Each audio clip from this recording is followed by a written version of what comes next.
حرمت المرایی و عزیز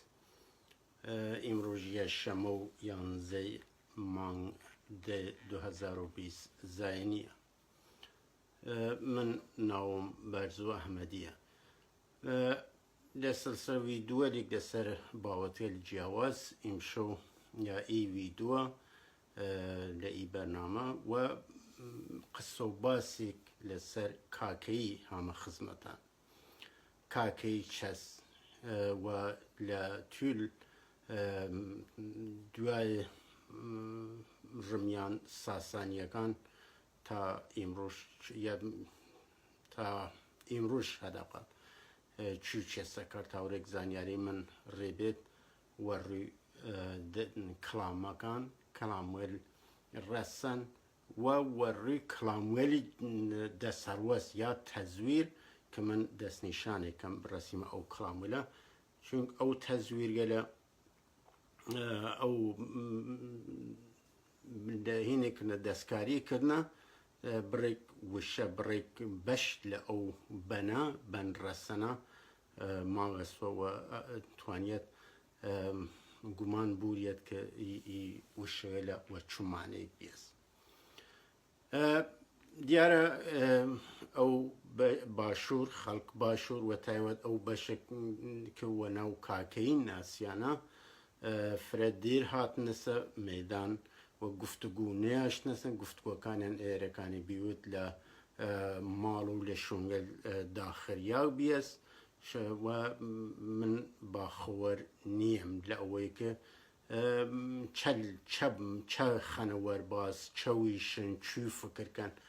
تای ماوی که من همه برگل عزیزیل من هین کرنه دعوت کرنه لبرك جروبو ماكو كاكي كان باشترم وسير بوستكانيان كم سير أو كم ك شو وكلام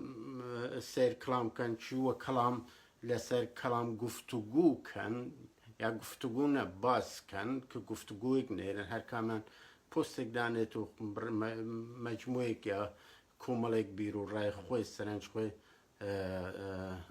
لکنتا او خشتوه یا او بنوه یا او چند بنوه و صوباسی که بیربط کد و تاورک من توانم و پای زانیاری خم لئی هیلا قصب کم و سکت است زانیاری و عزیزی لفرفره حال خوار تازه اولی برکست شوتن او كلامي يا او شيريل دس هالوسط تزويره اما بيس زيادة لبيس سالة لسرق سكين خستي مثلا ويسفره حتى ل باور منجل ودوريشيل الحقيش او كلامي او مجموع كلامي وكار ناون چون رايان روشن وبيس رايان رونا كهينن ك دس هالوسن او بشكيمة وتيمي أنا ده صلوة و argument وتيمنا ورو زانياري وتيمنا ومنطق وتيمنا و كإي مجموعة إي بنا يا إي مجموعة بنا إي كوملا بنا هنا تزويرا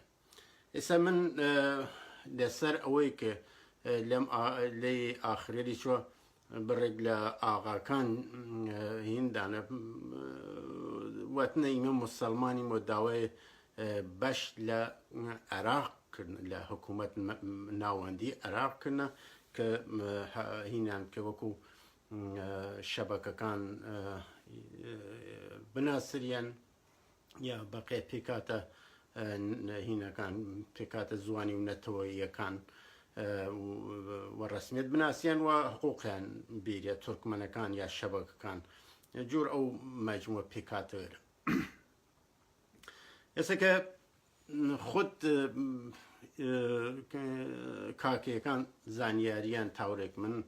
آقادار بم تاورك من لناو جركي باسو هنا كان يعني بم زور زانياري كان زور حالة آستيكي نزمة و آقا كان من مواكش لحريم الجيام چند سالك و آقا كان خەڵکەکە بۆ مەنافع خۆیان کەڵگرن لە تەک ڕێکخراوەکانە، لە تەک حزبەکانە، لە تەک حکوومەت ناوەندیە، لە هەر مامەڵەیەکە هینی خۆیان لایەن خۆیان لە بەرچاونە لایەن خەڵکەکە و حەقوق و مافی خەڵکەکە. ئەوەسە کە پێویستە ئەم ڤیدیۆ پێویست بوو کە من لە ئەم ڤیدیۆ باس ئەم مەوزوع کاکەیە وەکو مەوزوعێکی مهم بۆ ئێمە، وەکو بەشێک لە ناسنامەی ئێمە کە زیاتر لە 20 ساڵە خەریکین ئەو ناسنامە دووبارە هینوە بکەین، زنیوە بکەین، دووارە گیان بخەینە بەر ئەو ناسنامەی ڕەسەنە کە ناسنامەیەکی متابق یا بەرمەبنای جیهانبینیکی فەلسەفیە نەدینی، ئەبات لێمان تێک نەچێتن. ئەم ڕوان کە دینیە هیچ پەیوەندیەکی لەگەڵ ئەو جیهانبینیە نییە کە ئێمە قسەی لەسرە کردین لە ژێر ناو شارستانیەت یارستان. وەسە کە ماوەیەکیچە چەند ساڵێکیچە ئەو سەردێر شارستانیەت یارستان و یارستانە خستینە لاوە ئێستا لەژێر سەردێر جیهانبینی دانایان گوران یا جیهانبینی فەلسەفی فکری فەلسەفی دانایان کوردان قسە لەسەر یەکەین، هیچ نەگۆڕاوە قەرەست هینەکە سەردێڕەکە نەبێت، تیترەکە نەبێتن.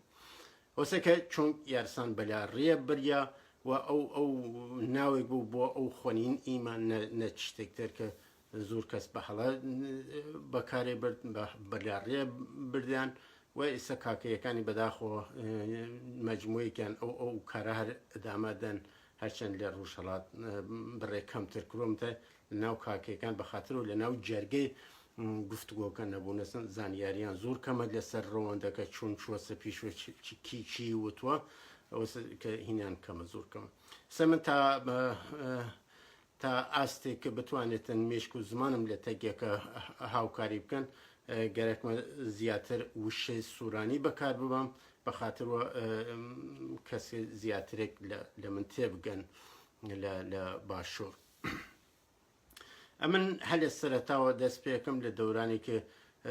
هین هەست کەلام هەست کە کاکەیی لە ئەو کەلاموێلە یا لە ئەو سرودەیە لە سرودە بۆ مانەیە کە یا کەلام ڕەسەنە یا شێرە، من سرودە بەو ناوە چەتریە بەم ئەی بە مەکار یا بەو ناوە بێ مەکار کە دەتوانێتن بڕیا لەسەر سرودەکە نەدراوە کە ڕەسەنە یا تەزویرە. کاکەڕیا مەرەموو هین دەورەی شاپەشینی تەقریباً ئەبێتە تقریبا 1000 ساڵ لەمەوە بەر من ساڵەکان بە قەمەری لە میشکمە هینیان نەکردومە تەبدیلیان نەکردومەسە زایێنی. ئەبێتە ئەچێتە دەورەی باوەخۆشین ئەچێتە تقریبا 1000 ساڵ لەمەوە بەر. چمە لەگاوی من ناچمە سەر تەفسیر و تعبیر هەموو نیم خشت و خشتەکان، تەنیا هینێکی کولیکی باسێکی کولی لەسەر یەکەم بەخاترەوە بگەین مەجموعەکە زۆر زۆرە. ئەگەر بگەین دوو لاپەڕێکە زۆر مهمە لە نووسراوەیەک بە ناوی کەسێک بە ناوی دکتەر هێرش قادری بە ناونیشان پەیوەندی ئاینی میترا لە تەک ئیزەدی و یارستان و پیرشاریار کە دوو سەفەری زۆر گرنگە باقی هینێک لە تێکەڵی کردووەسن لە تەک خوراف و لە تەک باوەڕگەلێکی سووک و هێماناسین و هینەکە پژ و بڵاوە ڕوانگەکانی متە دوو لاپەڕێ زۆر گرنگە. من ئەو دوو لاپەڕە ئێرەکانی کاتەکە زۆر نەچێتن لە خزمەتان ئەرزێکم. کاکەڕیا مەرەموو چمەلەگاهی سەرم برد ئەو دیار دیم گەورە کناچە منن جهاوار چەمش یەکی وەن ئەسرینش 1000 بارش خالقن گاو نەمەبەر و نەمەیرون و سیاوەلێ نەمەبەر و درستە نەمەبەر و بار واتم وەرەوە کورە ئەی یومە ساڵار چه حاڵی بیەن مەگری وەزار یه دەستکاری بیە ئی سرودە من تا ئەساسێکی تاریخیی هەست من لە خواردتر و سرودەیەکتری هەست چەند سرودێکتر کە ئەگەنێ کە ئەمە بنەمایەکی میژووی هەست من تا ئەمە هینیان کردووە دەستکاریان کردووە بڕێ ئەم بارەش خاڵقان ئەمە یانە زیاو کردووە مەسەلەکە ئەوە نییە متافۆرەکە لەسەر خەڵک بوومی بوون یان نەتۆی بوون باوەخۆشینە لە ئەو ڕوانگەوە نییە کە ئەمە مامە جەلاڵە باسەڵەکە هینێ کرد بێتن لە ڕێگای ترۆ هینیان هامڵە بیوت و ئەم باردار بیوتن کەمە کردیانە سەهینوە کە لە ڕێ مەوجزەوە باردار بۆ سن هینەکان زۆر ناشرین کردووە متای لە واقعەیە ئەمە مەبەست ئەوەسە کە هین بوەسن مەبەست ئەوەسە کە باوەخۆشین خۆی خەڵک کرد لە ڕستانە متای خەڵکەکە بە بیگانە ئەزانن مەبەست لەوەسە نەمەبەستەوەی کە مامە جەلاڵە کار هینی کردبووتن بەسرا لەو سەردەما کارێک کردو کە بە باردار بیوت کە زۆر بتوانێت زۆر ناوی بنێتن ئەمە لێرە تماشاکەین کاکەڕیا یا کاکەڕیا یا لە بڕێکشۆن کردیان فارسی کاکەڕدا ئەمە کاکە نازناوێکی مدیریەتی لێرە لە خۆی گرێتن کە کاکەڕدا کەسێکە کە هینەکاتن کە پیشگام بزوتنەوەی یا جەمشت ئەو سەردەمە دەبێتن کە دواتر تێتن لە تەک هینە قسەکە لە تەک باوەخۆشینە و ئەو هینە کار ڕێکخراوی دەست پێەکەنەوە خۆیان ڕێکە خەن بۆ سەروەری کورد جەلاڵە جواوە دات و جەلاڵە مەرەمە کاکە ڕیا سوارت دانا یە حکمی ئاماچ هەفت ئاسمانە خەڵک لۆڕستان بە زوڵش مەزانە ئێستا کە لێرە هینەوەکردن ئەوە زێکردن ئەمە یە حکمی ئاماچە هەفت ئاسمان ئەسن معنەیەک نێری یاکمێ هەڵا نوێرێک هات یا یەک شتێک دەستوری کات و دەستورکی کەسێک حامڵە نابێتن ئەمە شتەکان لێ تێکداوە متە ئەمە خەڵک لۆڕستان بە زۆڵش مەزانە ئەمەیە درستە کە خەڵک لۆڕستان هەمووی ناتێتە پاڵ ئەو شۆڕشە کە بە خۆیان هەڵا چی بووە هوکارەکەی چی بووە من نازانم متای هینەکەی وەسەڵا معنی متافوریەکەی وەسە کە خەڵک لەو سەردەمەی کە ئەمە سرودە وتراوە بۆ قەناتە نەگەیشتون کە ئەمە کەسی کە خۆیان بۆ ڕزگاریان سەر هەڵدا و گەرەکانە خەڵکەکان ڕزگار بکەن هینێکتر سرودەیەکتر من ئەم سرودانە لە پوستەکەی کە لە پیج یارستان دایبنم هینیەکەم پەیوەستی دەکەم یاشا کاکەڕیا یەژێت یاشا سەوارانی من سەواران سراون دلیرانین دلیران خداوەند ئەڵا یەک هەم لێرە گۆڕانەسە چون دلیران خداوەند ئەسەن معنەیەکی نییە بۆ مانیە کەمە هینێکی زمانێکی هەماسی شانامەیی هەست متای ئەمە ئیمە سوارانی سواران سەراو لە سەرچەوە هاتووینە هینمان پێە ڕێگا هەڵێکە کە لە ئەم مێژووی ئەم وڵاتەوە لە مێژووی خۆمانوە سەرچەوە گردووە سم کە دلێران ئەم وڵاتە ئەشێ بێت نەخداوەند چونکە ئەمە دواتریش هەر هین نەکاتن نیشانەدات کەمانە کارێکی دینی و مەسەبیان بەدەست و هەر نەبووە کور باتنان چەنەمان نەکەران گەزن جەلاڵە بکرە خۆشینش فەرزان ئێستا لێرە کە هینەکان ناشینەوە کرێت کە جەلاڵە بکر بێسن هەرچەند بکر بێ هامڵە بێسن کامانە دەستکاریان متای زیاتر لێرە لەسەر وشەی کاکەی ئیمە پادەگرین کە ئایرەکانە پێویست بێتن هینەکەین بۆ تاوتوکردن هینەکان سەرافیکردن سرودەکان دەتوانین لە مەجاڵێکتر لە خزمەتانە بم ئەمە مێژووەکەی شوا دەست پێکە مالۆم نییە ئەمە لەلایەن کیوە وتراوەست لەوانەیە کەسێکی خۆشترە و خۆی ئەمە وەکو مێژوو ئەمێ باس کردوێ نەپای یافتەک و ڕووی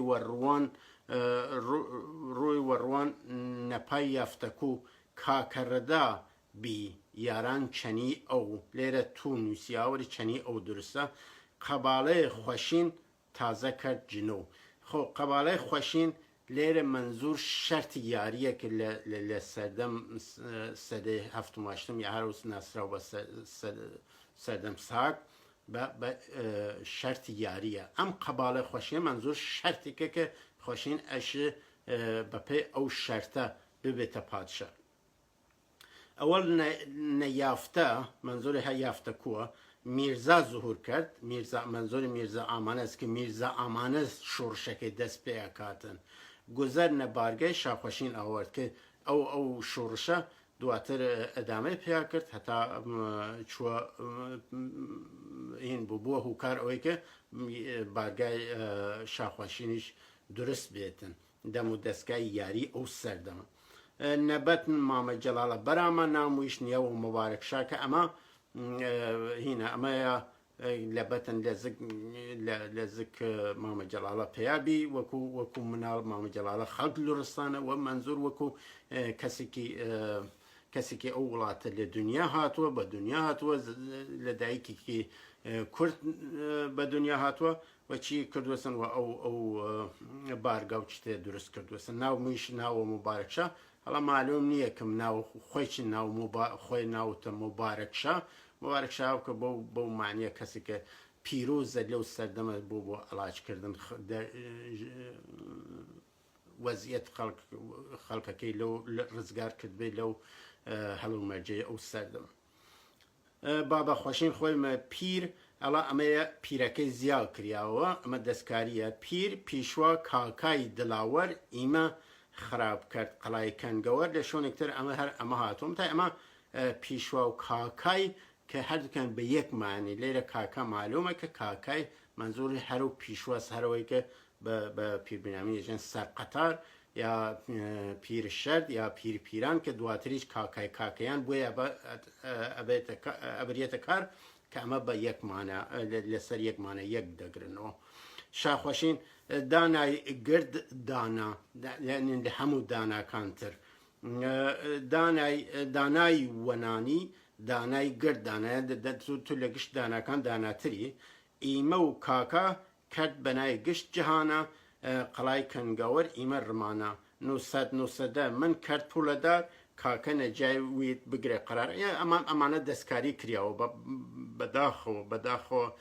ئەمانە لە تمێکی گەورەیان نە لە مێژوو گوران و کورد لە بەشەریەتیان داوەسن لەم هەشتا 90 ساڵی ئاخرە ئەوە دەستکاری ئەم ئەزەمەتیانە کردووە کە من لە ویدۆکانتر باسم کردووە و ئەمانە زوو دەستکاری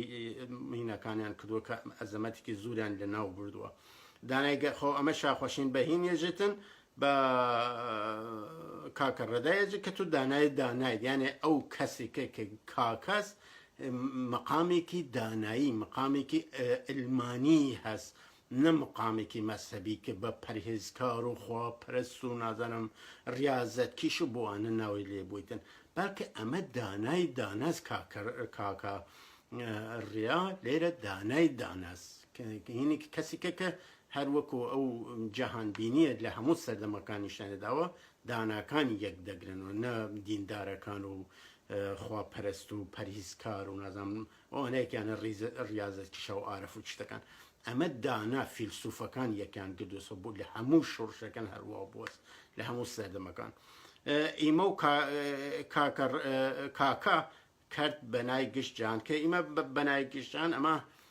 منزوری ئەوەسە کیمە خۆمان ڕێک خستی من کە ئەمە دەستکاریان کردووە قەڵای کەنگاوەر ئیمە ڕمان قەڵای کەنگاوەر قەڵایەک بۆسم کە لە چەند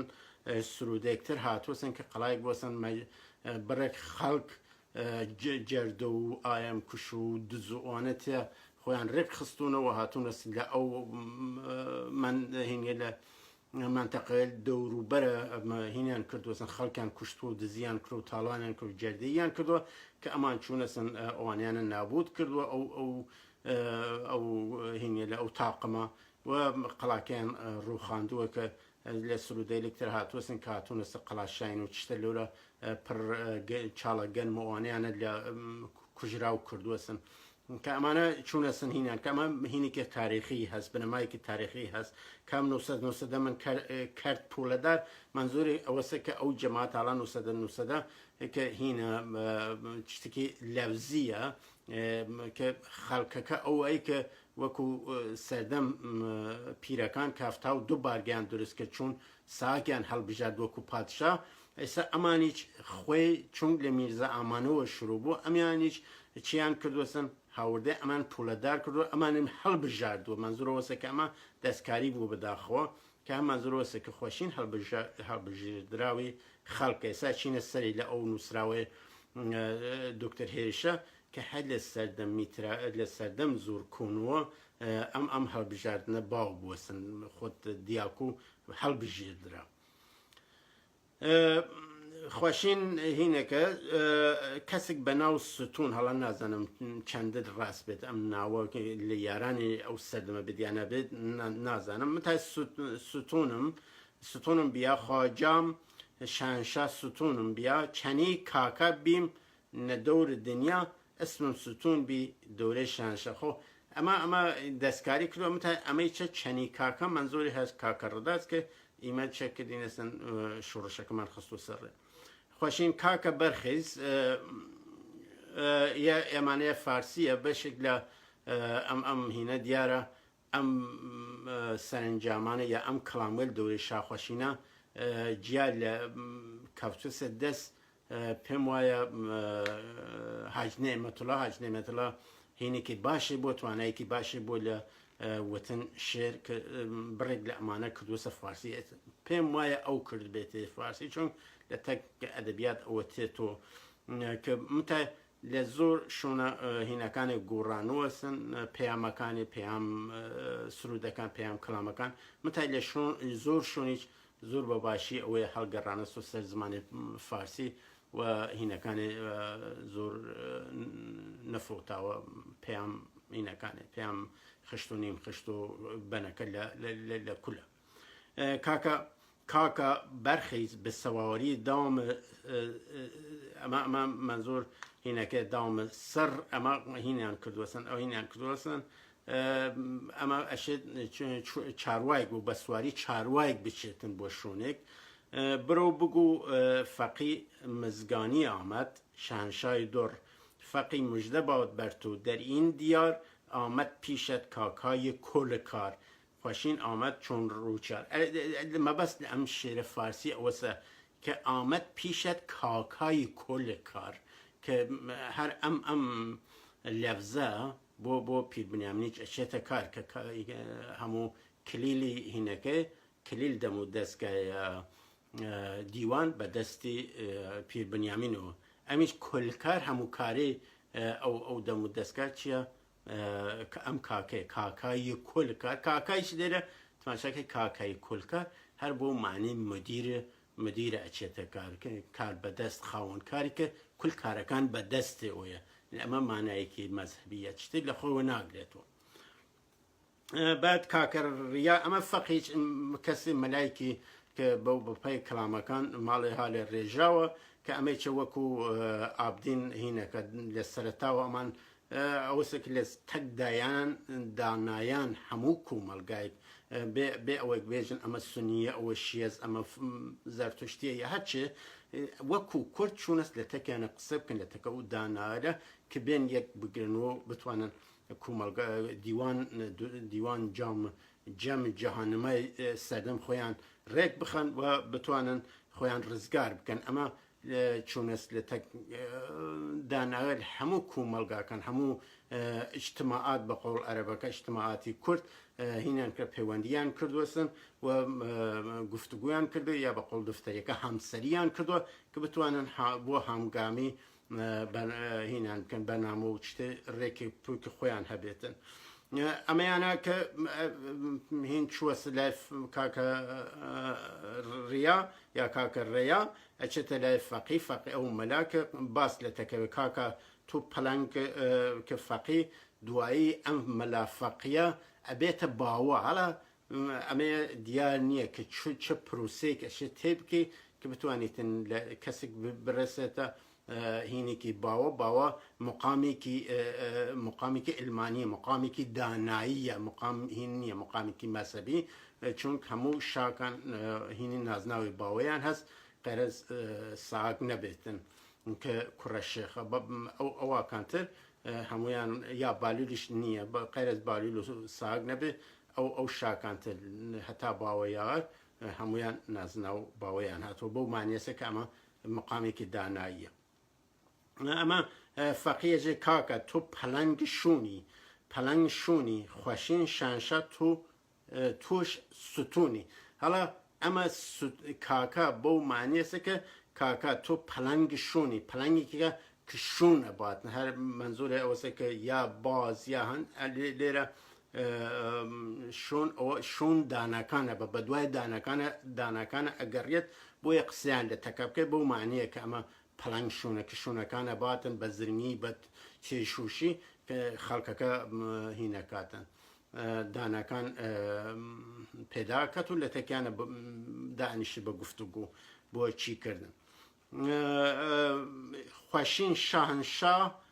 توش ستونی خۆشین شاهنشایە ئەتوی ستونیش لێرەمانێ کەسی کە ئەو شا بە پەیەوە گرێتن کەسی کە شتێک بەکو دەوار ستونی هەست چادر خەیمە ستونی هەست ئەوەسێک شتێکە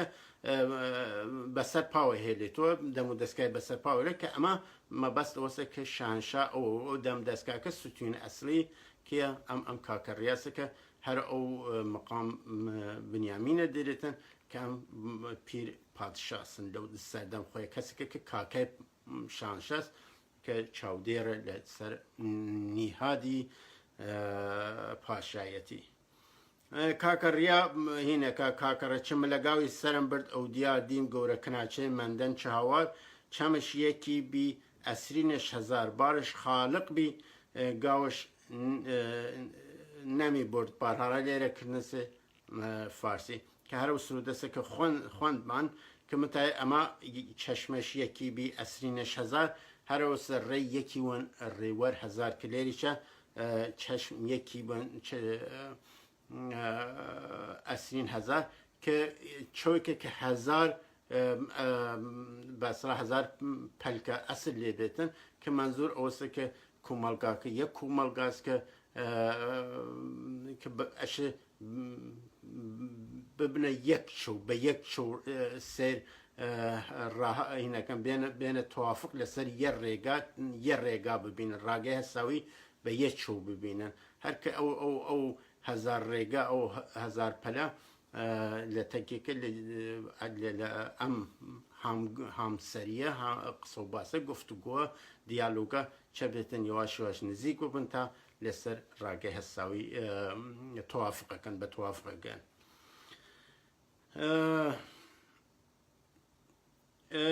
ئێمە تێنە دەورەی بابەناوسە بەتام دەورەی بابەناوسە لە تەک بابە سەرهەنگە جیبەجی لە بڕێ نووسراوە جیبەجێ کریاوەسن کە بابە سەرهەنگ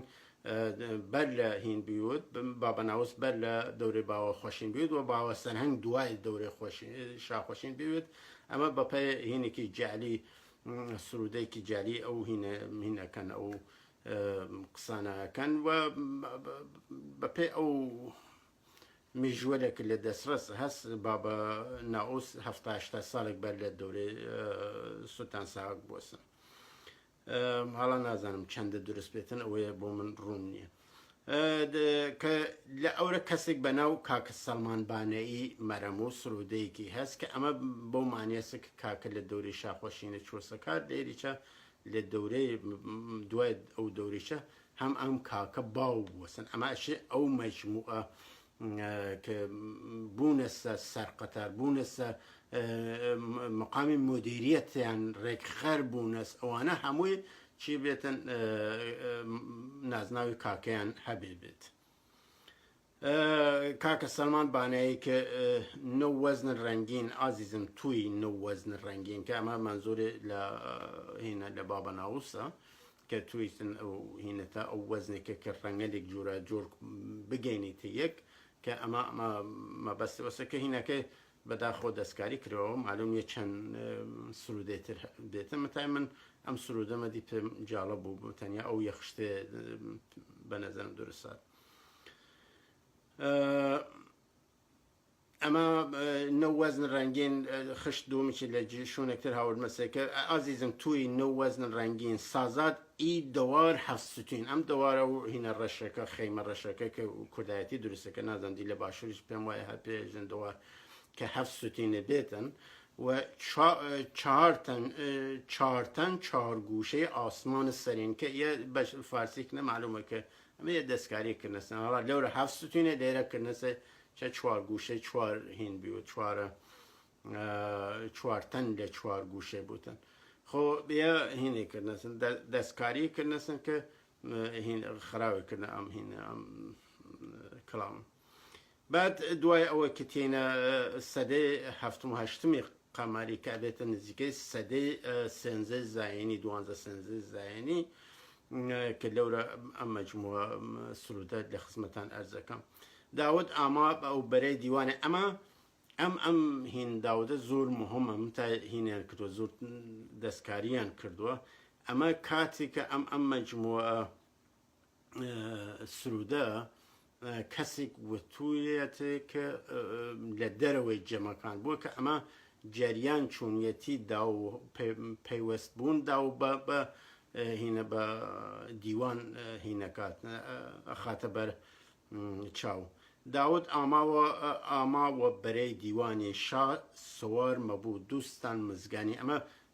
زۆر شخصیەتی کەسایەتێکی زۆر مهم بووە داو کە ئەمە داو هاتووەسن ئەم هینە ئەم شا سوار مەبوو لەو کاتێکە کە داو ئەمانە دەستیان پێکا یاریتەن بەو معنیە کە سەهاک شابی و دوان نییە کە لە شاهوە دەست پێکەن ئەمە بۆ مانیێسە کە ئەوە حتمی ئەبێتن کە ئەمە بەجێک ئەگەیتن ئەم شوڕشە ئەم سەر هەڵدانە کە شایش دیاری بکرێت وە بگەینە حاملی یا سەربۆخۆی یا ڕزگاری ئەوە مانایە کە ئەمە بەخۆشیوە کە ئەوە مهمە ئەوە شخصێکی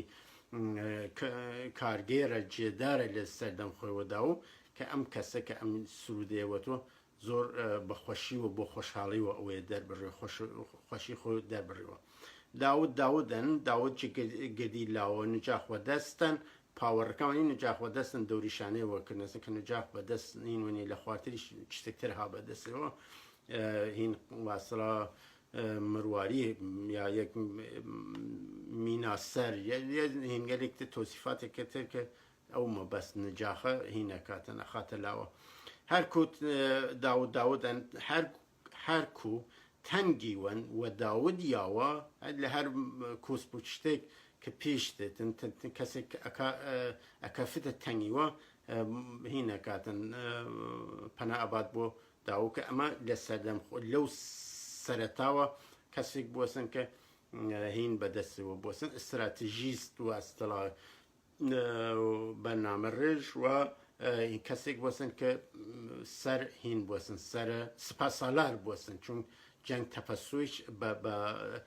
سپاسسالاری دا و ئەو شەڕەکان و پیرۆز شەڕەکەی چەبن ئەمە لە چەند سرودەی کاتوە لە پیرەکان کە ئەو شەڕە بۆ شەڕ تەپەسوو کە ئەو شەڕەکەیش هین بۆسن دا و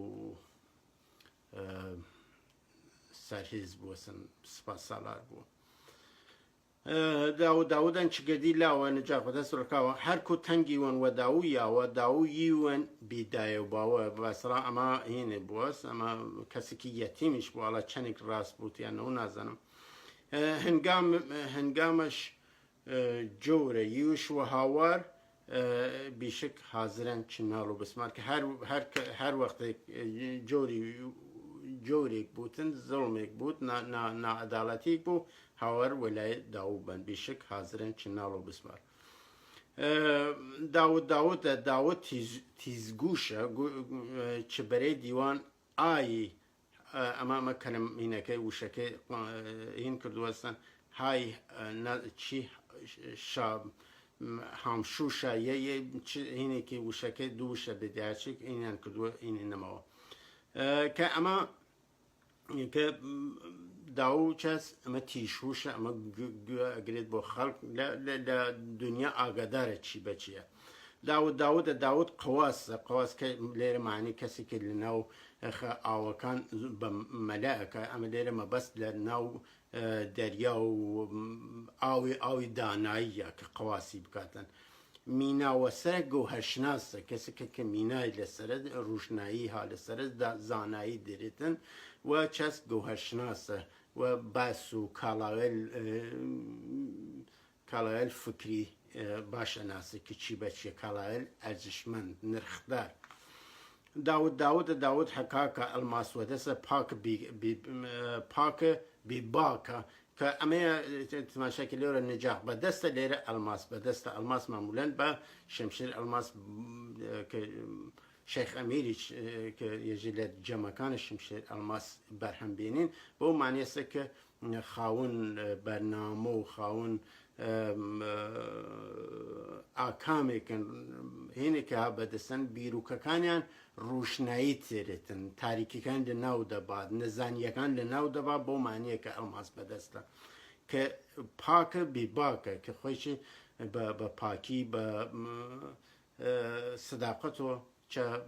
کارەکانی پیشەباتەوە باکیچی لە کەس نییە بە کەس جوابگو نییە بۆ کردەوە هەڵەکانێ بۆ مانێ هەی داود زانە وە شوون کاکە لێرە مەبەست لە ئەم سولدانە ئەمە بۆ کە بگەینە ئێرە هەی داود زانە وە شوون کاکە کە داود بەو زانیاری خۆ بەو تیژیش خۆ بۆ میناسەری خۆیەوە بۆ ئەلماس بەدەستەوە هەر ئەو شوون کاکە هینەکە ئەزانێت لێرە کاکە دەتوانێت مەبەست بنیامین بێتن دەتوانێتن مەبەست شایش بێت کەسێکە بێتە کاکای گشت کۆمەلگاکە چون کاکە لە چەند مانیوە تەنیا مدیریەت مانەیەکی مدیریەتە مانەیەکی ئەوەسە کە کۆمەلگاکە وەکو بنەماڵەیەک چاولێەکات ئەو کەسێکە کە لە سەرەوەیە خاون بەسرە کاروبار بنەماڵەکە باتە ڕێوە چیە کاکەی ئەو بنەماڵە بێتە یعنی کۆمەلگاکە بە بنەماڵەیەک هینەکاسن تەشبیهەکە. داود زەلاڵە قەپان وەدەسە دیدە مەسقاڵە قەپان وەدەسە کە ئەمە ئەگەین بەم قەپان بەدەسە لە ئەو نووسراوەی دکتۆر هێریش ئەگەینە پێکە لەورە ترازووە وە سمبولێکە کە گویا لە ئەو پەرستشکای ئیزەتیەکانیشە وینەکەی هەزمێنێت ترازوەکە کە دیدە مسقاڵە یانە هیچ هینێکی هەلەیەکی زوری نییە بە زۆر مسقال هینی کە وەزنێکی زۆر بوچکەلەست لە هینە لە کیشان وەزنە لە ستانداردێ وەزنە. مێردان مەسەنجوو مەشناسوو کاڵا مێردان مەسەنجوو مەشناسوو کاڵا هەرەوە لە خزمەتان ئەرزم کردم کاڵا منزوری ئەوەسە کەسێک هینی هەست تووری هەست بیرروکەیەکی هەست ڕێگا هەڵی هەست ئەم ئەزانێت کە ئەم کارە بەدەرد کاڵا بەدەر دەخوات یا ناخوات ئەو نە داناس ئەو نە فامی دەست ئەو نە تەجربەی هەست لەو هینە مێردان مەسەنجوو منزورۆسە کە ئەو کەسێ لە مێردان ئەو کەسێکی کە تێن یەژن ئیمیش لە تەک ڕێکخراو یاریە هاوکاریتان کەین ئەبینە یارتان ئەبینە هاو ڕێکخراوەتان کام کەسانە هەڵە سەنگنێت کەمانە بە جددیەن ڕاستن سادقن لە وتەکان خۆیان لە هەنگاوەکان خۆیان یا وانیان کە ئەدعایەکەن. داود مەشهورن گرد کراماتش وەست وێش ئەو جەم وەست وێش ئەو جەم ماڵ میراتش ئەمەیە زۆر مهمە کە لێرە چیەکە بەخاتر ئەم کردووەرە بەخاتر ئەم هەنگاوەرە بەخاتر ئەو هەموو شتێکی کرد لەسەرەوە ئشارەمان پێکرد داود مەشهورە ناسراوە لەلایەن گشتێکی و گشتێکی بە کاروبارەکەی ئەزانێ گشت کەراماتش من کردەوەکانێ منزور هین نیە هەرمە لە ئەمانێکە خۆنان مۆجزەیەک نەکردوەسن کە دێژێ کوچک بێت دەنگە فلان کار چەند جارێک مەسن هین بڕێک مەجموعێک تەزویر بەسانە کە داوش سوار دیوارێک بردوێت و بە قەمچی دیوارەکە قەمچێکە بۆ سەموار و دیوارەکە کەوتێ سەرڕێ و لە تەکسوت ئەمانە خۆرافاتێکە کە بەستیانە سپێ خراپیان کردووە متای داو مەشهورن گرت کەراماتش منزورە ئەو کاروبارزێکی لە کۆمەلگا ئاکات وەست وێش ئەو جەم ماڵ میراتش یانێ هەموو دارایەکەی خۆی کردە خستیە چه خستە خەزانەی جنبشەکە خەزانەی بۆ هینەکە خەرجێ کرد هەموو وەست وێش ئەو جەم خۆی هینە کرد ئەوەیە تەقدیمی جەمی کرد ئەو جەمێکە کە خەریک بەڕێوەبردنی شۆڕشەکە بوون سەر هەڵدانەکە بوون کارە ڕێکخراوەیەکەیان کردووە.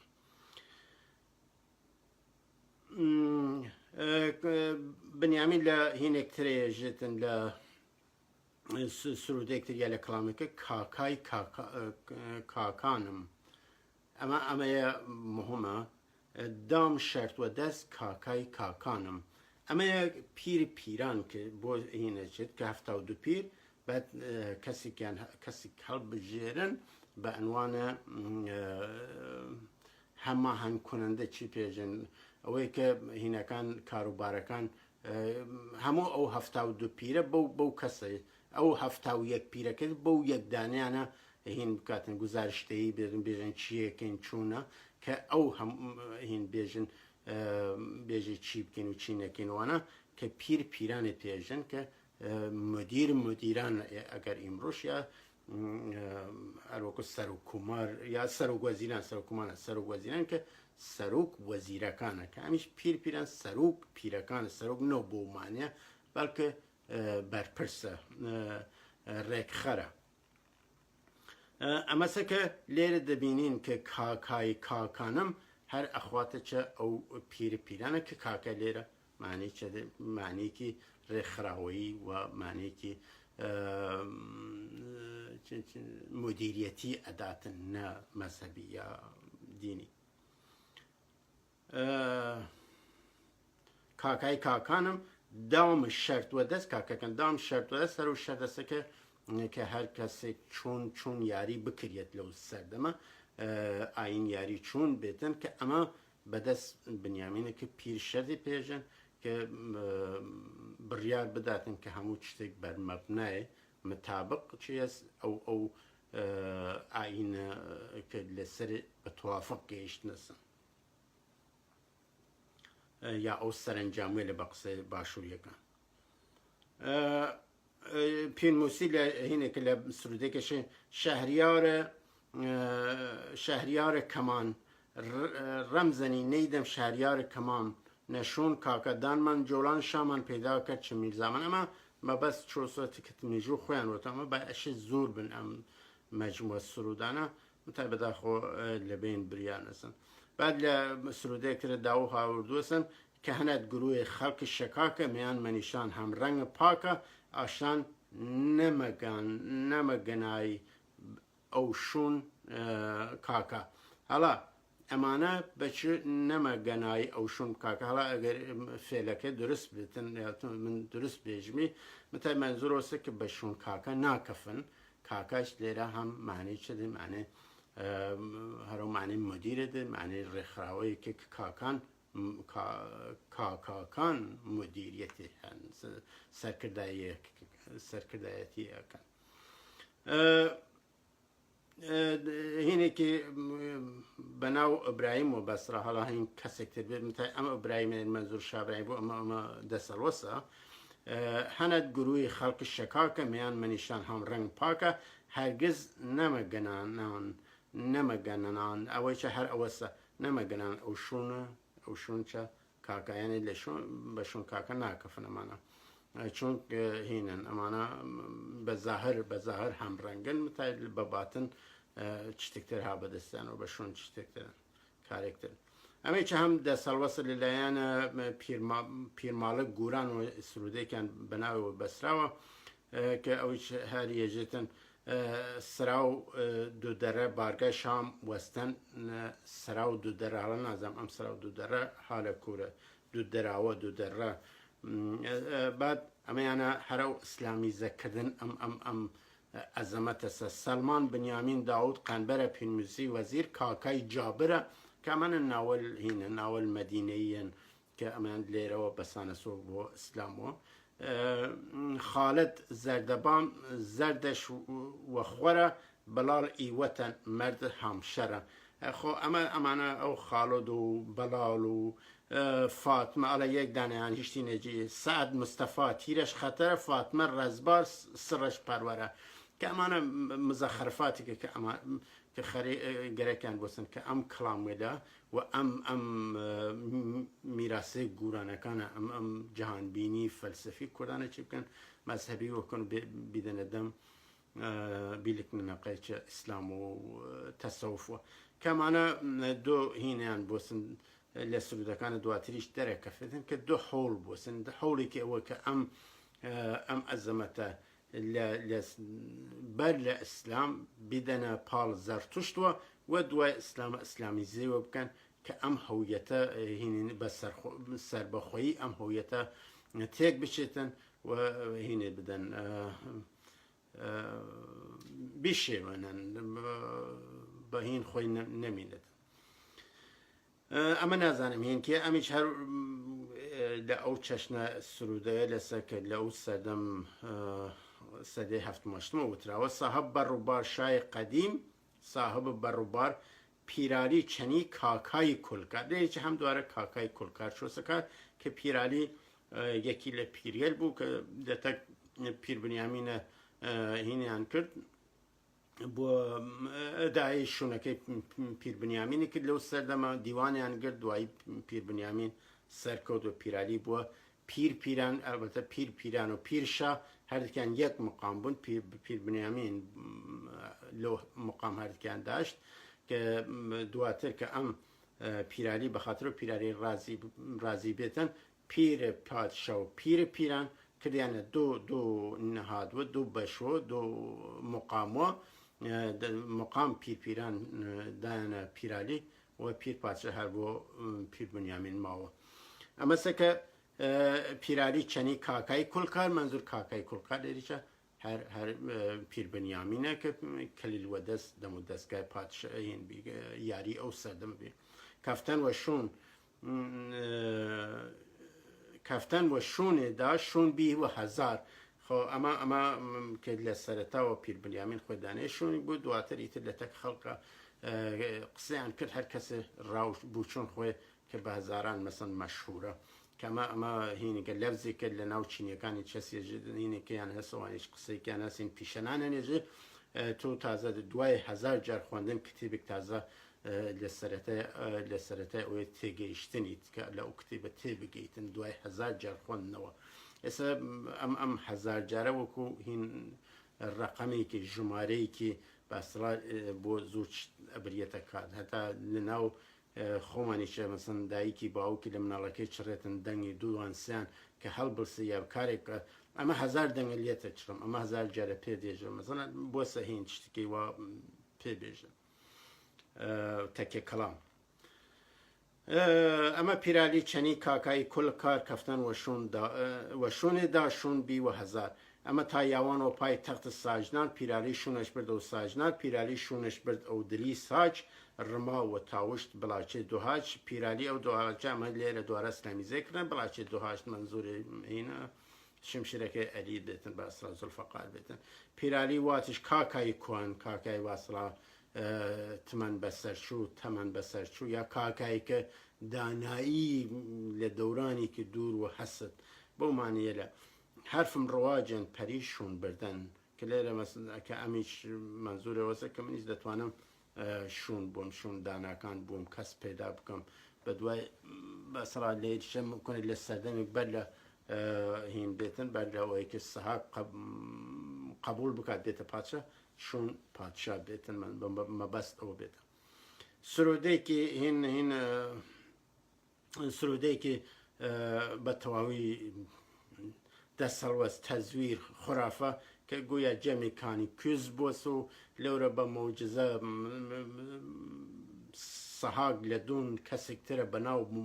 مولا بشارت کما بناو برزنجه لناو جماعت شابرایمیه اما باوا امانا جعلیان کدوه که اما صحاق هینی کدوه یا مولا بشارت حکم نظر دوا داین با هین داود با انقا یعنی دون برن سیمامت انقا بوانا و شرط روتاو دعاش بوانا اینە جەم و گومە خزرانە ئەمە جەم گومە خزرانە متای جەم کانیکوزی چە ساڵە معلوم نییە ئەمانە یەکیکەن دوو جەم بۆیە داناونەسن ئی کاش نەشاهۆ و سوژش کریانە سۆزش کریانە ئی کاش لێی مۆقێ سۆزش کریانە کەشکۆل پێی تەکپیر وە جەم بکیانە کاکای دەفتەر هەنچی دیوانە ئەمە تماشاکە ئەم کاکای دەفتەردارە پیرنووسی مەسن دەفتەردارە لەو زەوانە کاکە مەسەن پیرە دەفتەردار یا هینە لێریشە تماشاکەی کاکای دەفتەردار هەر ئەخواتەوە ئەو مدیر یا مەسئول یا وەزیر دەفتەردار لەو معنیە کاکە هین پێیاکاتن کەمە لەسەر سرودێری کەڵاموێلێکی ڕەسەن یانە جەعلیان کردوواسن کە مۆلا بەشارەت و کەشکوڵ و قەڵەم و مۆلا بەشارەت ساگ بوت و قەڵەم داو بوت و نەدام کەشکوڵ پیرنووسی بوت فکرم ڕاستن خلاصە چوار کەستە بە چواسن ناوەکان مەهەلی نین ئەنقا سەی مامەد بوت کەمانە لە ئەو جەمە هینیان کرد بێتن حکم دریا بوت کە ئەنقا نەزر دووادان بێت ئەمە تەزویراتێکە ئەمانە سازیان کردو کە بۆی کە ئەم ئەزەمەتە دینی وە بکەن ئاتسا مەسەڵەن هین بێتن ئاتسا ڕەمزبار بێ ئاتسا خدمەتش نەی سفرۆخوانە قەڵەم وەریا بەر تیر نەکەمانە خۆ معلوم نییە لێرە قەڵەم وریابەر وریا کەسێکتر وت کە لە دوون مسەفاوە چون معمولەن کەمان و مسەفا هەسا کەماندار و مسەفا ساوکە زەردەبام ڕووچار نازشان ڕوا ئینا ئۆرەمای جەم و ڕاستانە کەسن لە تەگەکی چێت لە هین ناکاتن ناخۆن جەسەن وەکو شێریشیش مانایەکی نییە کڵاواتن متای هینەکەی لە ئەوەیە مەبەست لە هاوردن ئەم جالیاتەوە بوو کە ئەم جالیاتە سرودەیە ڕەسەن یا کەڵاموێل ڕەسەن لە ناو بردنەسن دەستکاریکردنە وردە وردە هینەکەی نەماوە ئەو ڕەسەنایەتیەوە تەواو بۆسە تەزوی هەڵا ئەم کاکای دەفتەردارە منزورەوە بوو کە منزوری وەزیری دەفتەردارە کە پیرنووسی بی لەسەردەم بعد مەجموعەیەک هینیان کومەڵێک شێر لە هینەوە لەلایەن باوەیار و واسڵا شا ئیبراهیم و ڕەد و بەدەل بێسن لە دەورەیەکی زەڵال کە ئەمانە هەمووی تەزویراتەوە من لە نووسراوە و لە ویدوە چوون مەسە سەری و بڕێک تۆزیم داوە بوو کەسێکی متمانەی نییە کە من ڕاستیێژم دەتوانێتن لێت گفتوگو بکەین لەسەرمانە چەندێک کڵاواتن و هیچیان پێ نییە ئەمە ئیبراهیم هەمدەست چەنی یادگار هەردوو بیم هەمدەست کاکام یادگار نەڕووی تەقنشەست جەمشید بیانی جەمشید جەم جەهان بەست ئەس فەریدون بیم گاو سەردەست سلسلەی سپای زۆهاک دام شکەست کە ئەمانە ئەو ئەدەبیاتی شانامەن کە ئەمان بەکاریان هاوردۆ متەمە لە ئەوە کانتر کە ئەو هەفتەن یا یەک چوارتەن یا وەزیرەکان بە یەکتر سەریان سپاردووەست کە بە پیر ناسراوە متای لێرە کاکە برنسە کار لێرە لە ڕا باوەیار و شابراهیم کە ئیجالیات ئەمان سازیان کردو کاکە بردێنسە کار کە کاکە لە جێ ئەو پیرە بریاتەکە ئەمە من چەندانێکیان خوانم کە دوای باقیچ هەرینم هەم ئەمانە هەمویان جالیە متای ئەمانە هینەکەی لێرە مەبەست لەوە بوو کە ئەمانە هەم یەکتریان بە کاکام یا کاکە هین کردووە بان کردو کە ئەمانە ئەو کەڵاموێل ڕەسەنە حتمما لە ناو کەڵامە ڕەسەنەکان کاکە چۆسەکان متای ئەمانە دەستکاریان کردووە معلوم نییە لە کام سرودە پیر چۆسەکار لە کام سرودە کاکام متای ئەوە دڵنیایی کە ئیبراهیم یا شاب ئیبراهیم کورسی محەممەد کەسایەتێکی دەستسازە کەسایەتێکی دەسەڵەوسە شابراهیم و هیچ بنەمایەکی میژوویی نیە بعد خود سەرنجامەکان چوارتەن یا سەرنجامەکان ئاین یاری سەرنجام ئاین یاری چوار کەس هینێکردن نووسانێ توافق چوار کەسە یاریتەن و ڕەمزبار داو و پیرنووسی و بنیامین و ڕەمزبار و چوار کەسە ئاین یاری ئەو سەردەمە نووسان و لەسەر توافقکردن کە هەر کەسێک چۆن بوتن یارەکان مجازاتیان چی بود ئێرەکان کەسە خەتای کرد چۆن لێ بکوڵێنەوە چۆن لە جەمەکان دەرێ بکەن ئەمانە چۆن یارگیری بکەن ئەو مەجموعەیە کە پێویستە یاسا پێویستە بۆ یاریکردن لەو سەردەمە ئەو چوار کەسایەتیە هینیان کرد نووسیان و ئامادەیان کرد بەخاطر ئەو وەختەکە زۆر نەچی بگەین ئەو هینە مهمە بخۆنینێ من ئەو بەشەی 5 هینە لە دانەیەکی نەبێ باقی یەک دوو دانێکە ئەو مەبەست زەرتوشتی چە بێرینە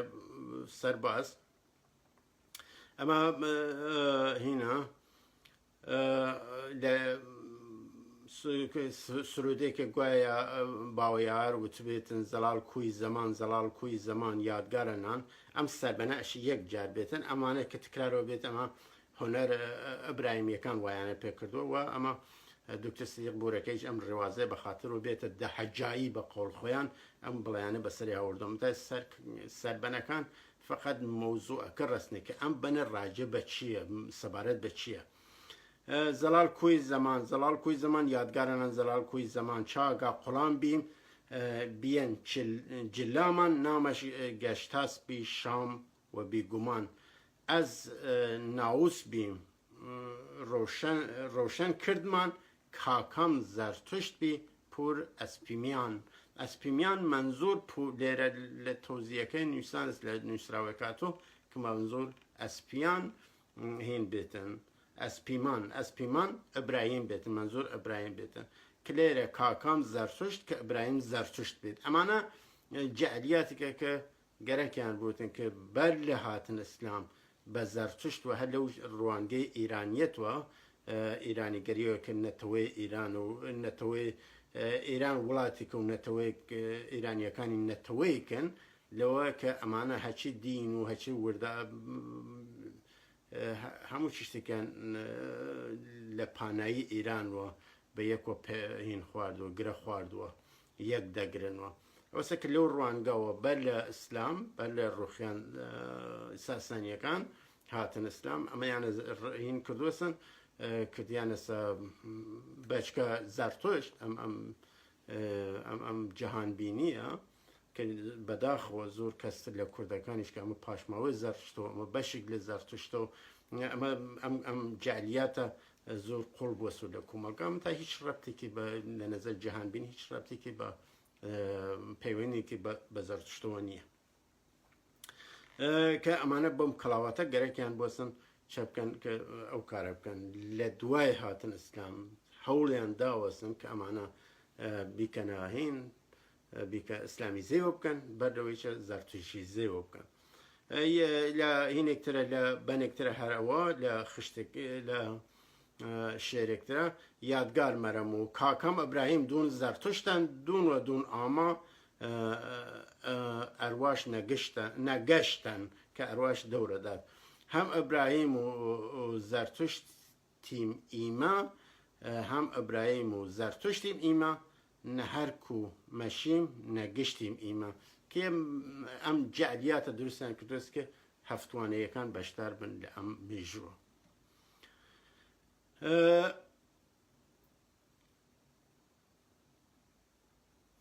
لە هینیچە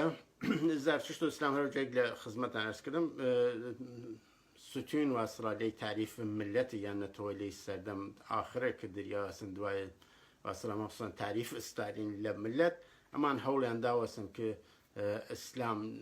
وەکو ستونێک وەکو هینی کۆڵەکەیک بۆ تعریف ملەت بمینێت هەموو لایەنەکان ڕەت داونەست بە ئیسلامەوە بە موسڵمان هەسابیان کردو بە خاطرەوە بیکەنە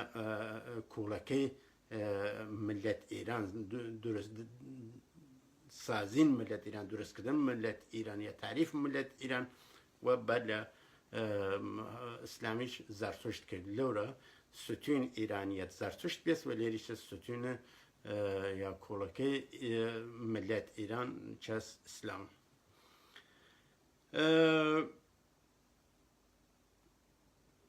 ئابدین بگەین با چەند سرودێکیش لە سرودەکان ئابدین بیخێنە پاڵ ئەم باسەوە ئابدین لە هینێکە ئەز ئابدین کوڕفەقیان ڕەفم ئەکرد بە کاکەیان پێکەڵم وەشان بە ڕێگەیان وێڵمی کردەوە لە ڕێگەوبان باە بیاتە ئەم دوانە لە یەگەبان نووساوەسن و لە ڕێگەوبان باە بیاتە خۆ ئەس ئابدینم کوڕ فەقییانە من ئابدین کوڕ فەقیم کە ڕەف لە پیش سەر دژ بە کاکەیەکان قسەم کردووە ئێستا مەبەست لە مسوردەوە بێ کە ڕەفم ئەکرد بە کاکەیان لێرە چەست هەر ئەبێتەوە ئەو هێنا ئەو سەرهەڵدانە ئەو مدل ڕێکخراوەیە مدل سیاسیە هین گورانەکان کاکەی لەو سەردەمەوە پێوەت نەسن کە تۆ هینەکانی بکەیتن کۆمەلگاکە بەش بکەیتن هەر بەشێکی لەلایەن جەمێک و بچێتە ڕێوە ئەو جەمیچە کەسێک سەرپەرشتی بکە کەسێک بەرپرسایەتی بکە کە مقامی کاکەی بێتن خۆ ئەمە مەبەست لە کاکەی ئەمە سەکارە و جێرێک لە ئەو سرودەکان تەناتە کاکەی بەمانی مدیر بەمانی گەورە بەمانی شا بەمانی بەرپرس مەسئول ئەو مانیرە لە خۆی گرتووە هیچ مانایەکی دینی و ئەشیرەتی ئەوانەیە نییە من عاشقی خاوەنکارم لە بانێک ترەویشت ئەمە جالیاتی زۆر بەناو ئابدین وەداناوە باشە زۆر بەهینوە هەیەر بکرێت لە ئەم ئابدینە چون جالیاتێکی زۆر پاڵیان داوەسە بە ئابدینەوە من عاشقی خاوەنکارم عشقی یارە وا بێ ئارم ئەمن بزانین شاو چواریارم نقطەی خودداوە لە زارم ئەمە تێتن ئەرێ لە خشت ئاخرێژ من ئابدینی کاکەیم ئاخر بە یاری خۆم ئەگەیم بە یاری خۆم گەیم خۆ ئەمە هینە ئەمە ئەم مەجموعە باسی کرد لە ناو جافەکان لە ناو ئێلجاف بەشێکیان نیشتەجی شارە زۆر بوون شارە زۆر دوو بەش بوون بەشێکی گوران بەشێکی جاف بە پێی هینەکان بە پێی بڕێک لە سرودەکان هەر ئابدین کە بەشێکیان ێژێ بەشیان خۆشمیان گەرەکە بەشێکیانیش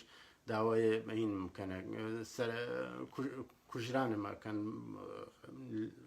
بە خوێنم تینوون ئەمە سەکە من ئابدینی کاکەیم آخر بە یاری خۆم گەیم ئەمە وەختی پیشنیار پادشای ئەدەنە سەحاک لەلایەن گورانەکانەوە یاریتەنە چتن لە ڕەنزبار ئەکەنە ناوژیوان کە لە تەکیانە قسە بکە لە تەک جافەکانە و بنەماڵی شێخە بەرزەنجیەکان و کەسێکیان پادشایی وەربگرێت متای کورد هین یەک بگرێتەوە کورد یەکسەر بێتەوە کە ئەمە ساک ئەمە گفتوگۆک لە ناو خۆیانە دیارەکەن بۆ هاتێسە ئاراوە لە ناو جافەکان لە شارە زۆر کە ئەم چەند کەسێکی لە کلامەکانە یا کەسێکی ناسراوی ئەم ئابدینەسەکی لە تەک ساکە کە ساعتی چەند نیشتەجی ماڵ شێخ ئیسا نیشتەجی شارە زۆرن لەورە ئەمان لە ناو خۆیانە باس و گفتوگۆیەکەن کە چۆن بچن یەک بگرنەوە بچنە پاڵ گورانەکان و بتوانن هین بکەن بتوانن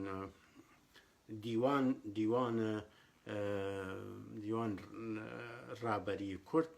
بە یەکۆ دروست بکەن و بە یەکۆ کورد بەرەو ڕزگاربوون و بەرەو سەربەخۆی بوون بعد ئەمە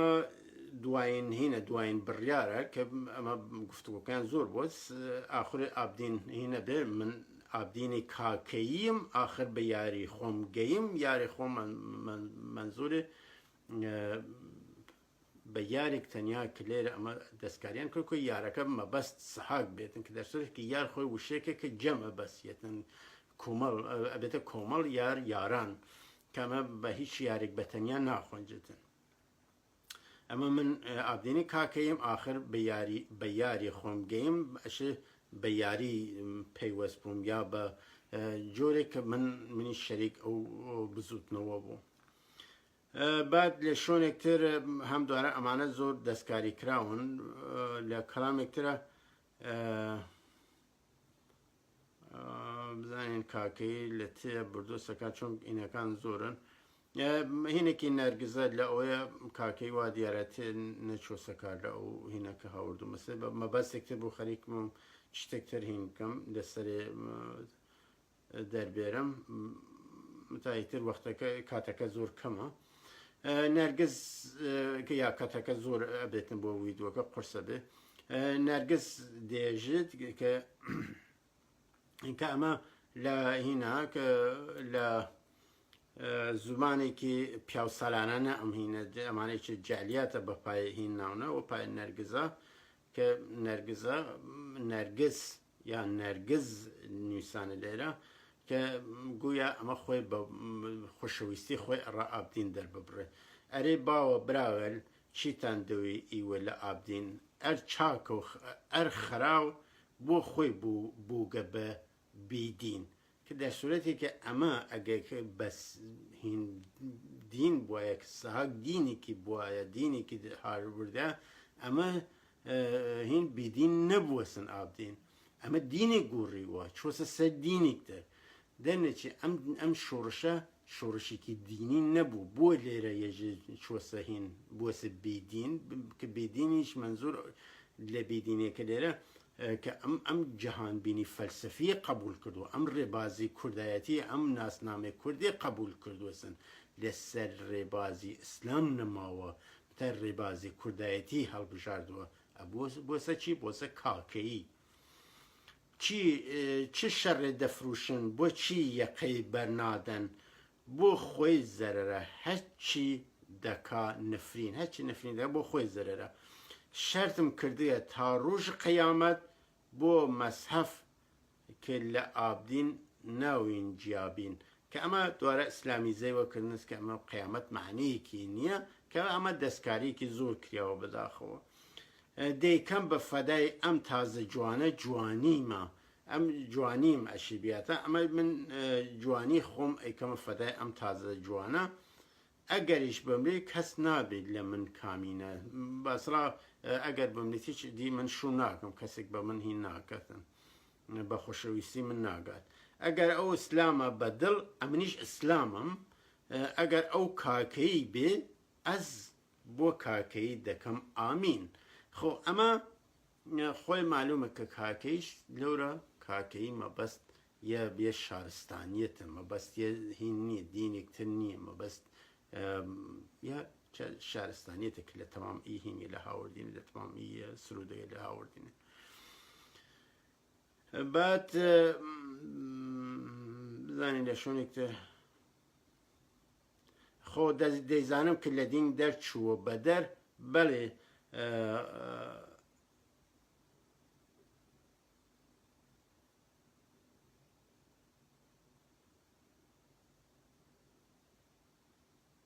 ئەمە خۆمە دەیزانم کە لە دین دەرچووە بە دەر ئەمە جارێکتر تکرارەوە کات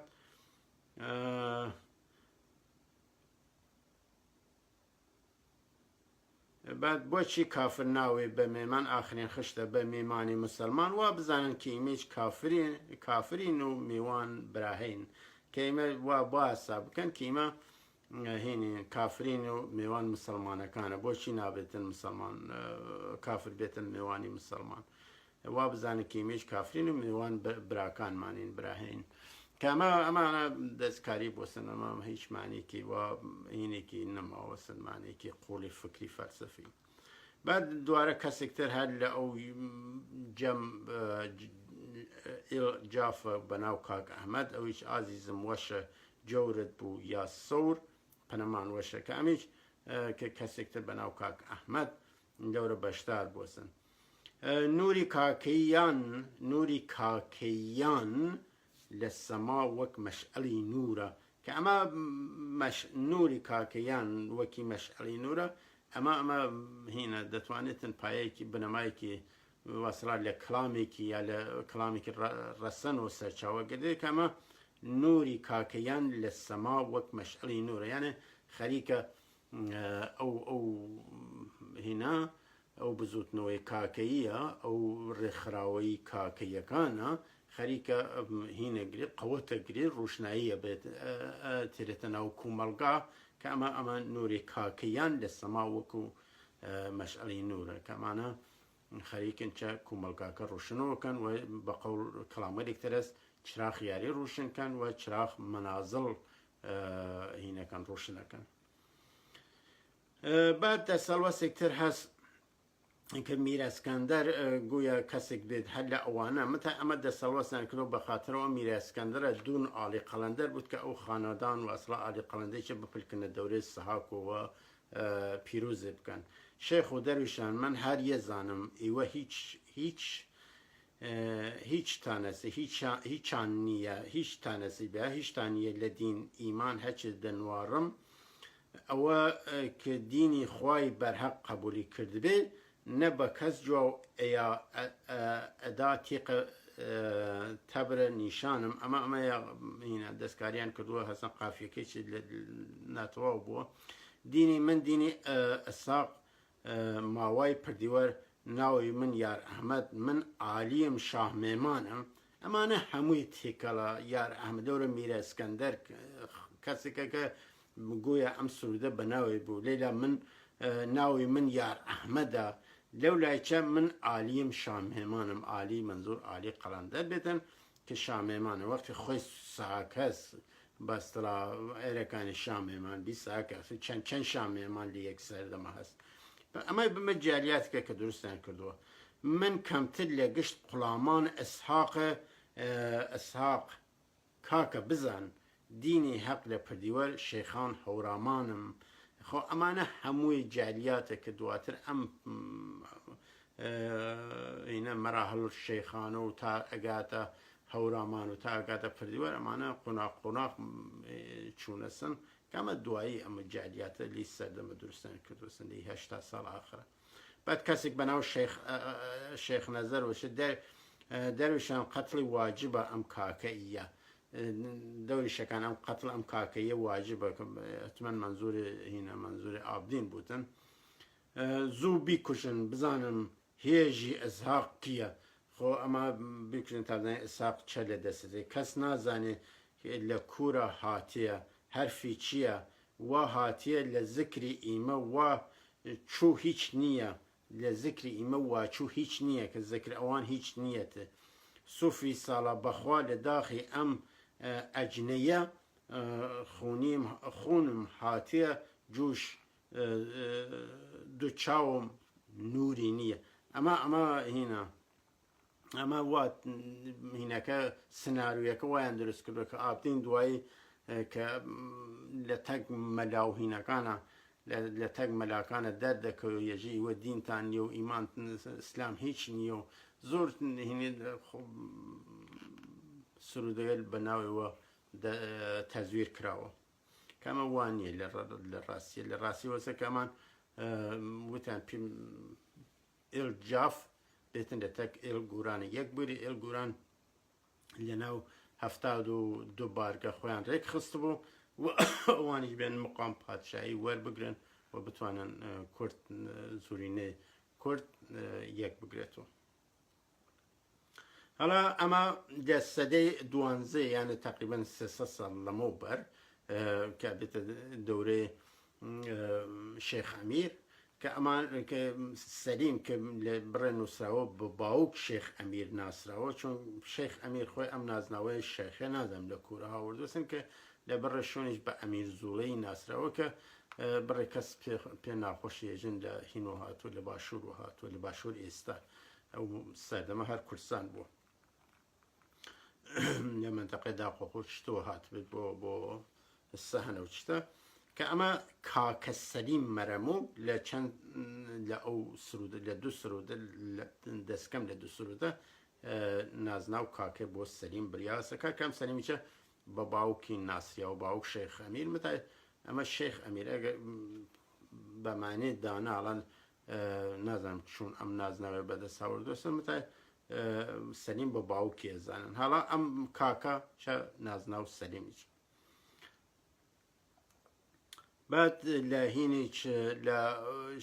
هینێکی دەسەڵوەسی بۆ شێخ ئەمیر خۆی هینیان کردووە سازیان کردووە سرودەیەک بەناوەوە تەزویر کراوە ئەویش هاوردێسوێ لە هینۆ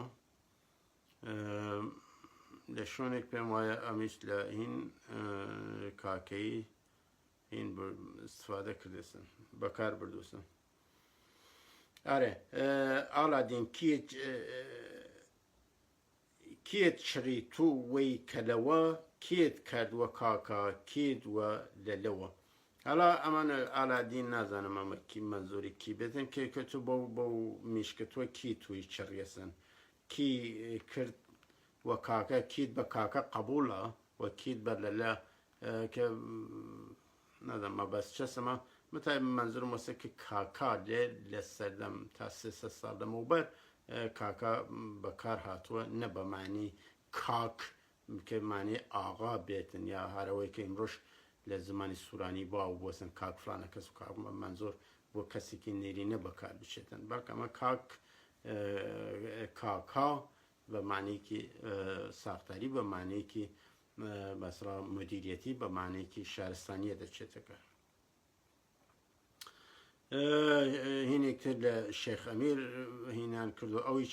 فەیز مەقامات کاکەم گیانیەن مەکان مەدەن جاودانیان ئەمەی چە هەرم بزانن وەشون کاکای جاودان چاگا مەژەنی و نەقمەی کاکەم گیان کە منزۆری ئەو هینەسە منزۆری کاکە ڕاست کە لێرە ئەمە ئەمەی چە دەست سازە بعد هینێکتر بەناو خانەڵماسوە یەک دو سرودە هینیان کردووی مەجموعەیەک شێر دەساز کریاوەس بەناو خانەڵماسۆ کە وەشاد مەیو قەوم کاکەی وەشاد مەیو کە هەرە و 300 ساڵە خانەڵماسیش هەر هاو سەردەم شێخ ئەمیرە کە ئەم لە قەوم کاکەی کەڵکوەرەگرێ وەختی قەوم کاکە ساڵا لە چەند سرودە یا لە چەند شێر لە خانەڵماسیچە یاری و یارستانیش تێکەڵ کراوەسە کە بانگ یارستان ڕووی یاری مەیە و دین یارستان دیاری مەیە کە ئێمە مەیە و خۆی قەڵەتە مەبوو باە بوو کە ئەمانە دەسازان کرد کە یاری و یارستان لەو سەردەمە ناوبوایەتە خۆ ئەو شتێکی لێ ئەزانی کە هیچی لێ نەزانی لە ناو شاخۆشین نەبێتن ناو هەتا یاران شاخۆشینیش لە شێرەکانیان نییە و مەجموعە شێرێکە سەی خەلیل ئالی نژاد جەم و جۆرێکرد من هەمووی خوێندومەسەوە لە ویدیۆکی چوومەسە سەرێ قەیرە شاخۆشین ناوێکی واسڕا نە یاران شاخۆشین تێنە دەورەکان ترێت شتێکی لە هین نەزانستوەسن ئەوانێکی ناو یاری ویاسم شتێکی بۆی سازکردنسن بۆی دەسەڵوەستکردن کە ئەمە دڵوەش مەی و قەوم کاکەی وە دڵشاد مەی و بعد لە هینێکترە هاوردوسن لە بەلێکترە یەکسەر مەبوو یاری و یارستان یەکسەر مەبوو ئەمەی چ هەم کەڵاوات و تەزویراتە قەوم کاکەی وە دڵشاد مەبوو خاترشان ژ قەم گوڵ ئازاد مەبوو لە گوڵ لێرە مانێ نێرێتن قەم شتێکتر هەرچی گوتن کە منزور ئەو بچە قەوم کاکەی بردێسەکە لێرە بعد سرودێکی لە هین هەست باوەهەیەر لە دەورە باوەهەیەر کە یانە دەورە باوەهێری جالیاتە فرستن من لە نووسراوەی کە 23 بەن فکرم بەسە درستە یا 32 بەن چوومەسە سەرێ لە نووسراوەیەکی فارسیە زوو چوومەسە سەرێ متای سرودەیەکی یەکجار زۆر جالیات بەناو ئەویش و بەناو یارانی وەساز کراوەسن یۆسف کەرماج مەرەم و منەت وە گیانە کاکە هەرچی وات منەت وە گیانە نور وە خواجامان چ سفرۆخۆنە هەیدەرمان سەحاک زات سولتانە لێرە هەیدەر و سەحاک سولتان و سەحاک بە دوو هین هەساو کردوسن کەمە جالیاتە کە هەیدەر جز سەحاک بێتن و زات سولتانیش داشت یا ئەو کەسایەتی باسڕا شاهیە هین هەیدەر بێتن کەمە هین ئەمانە ئەم سرودەی لە دەسازن بعد سرودەیەکتر بەناو هینوە بەناو ساک خۆیەوە سولتان مەرەمەوە چە دەسەڵوەسان کردوست کە ئەمە وا نیشان بدەن کە هەفتوانەیەکان بوونەسە خاوەندین و هەموو شتێک بە سپێریاوە بەدەست هەفت سەیەکەی هەفتوانە ئەری هەی بنیامین ئەس چەنی تومن ئەری هەی بنیامین ئی سڕەوە تۆ ئاشکار بی مۆبینیانت ڕوشن و وازە نامشان بواندی وە شاد و کامین موسا بوان و یەک نەسەبتش تۆ بوان نامی ئسم و هەر هەفتش میردان تا آخر بکران وەسفش پێی جیفێ دنیا نەکەران ڕەفعش ئەمانە هەمووی جعلیاتێکە هەر کە ڕەف کەر و زات و هەفتوان فەتا چپاقی خەجاڵەت مەوان کاکە بشنوان ئی ڕەنگ و کارە شەد و سا جنار چەی گام ئاوەردە هینە جەریاتێکە کە بوانان هەفت فەرزەن پاڵالە و زارە سەر دەران و شەرتشان باید بیاتە کل هەم دووبارە شەرت بێنە چە هەفتوان کە ئەمانە ببنە خاوەن دین کە گویە ساک دینی کرد ساز کردوسن ئەمانە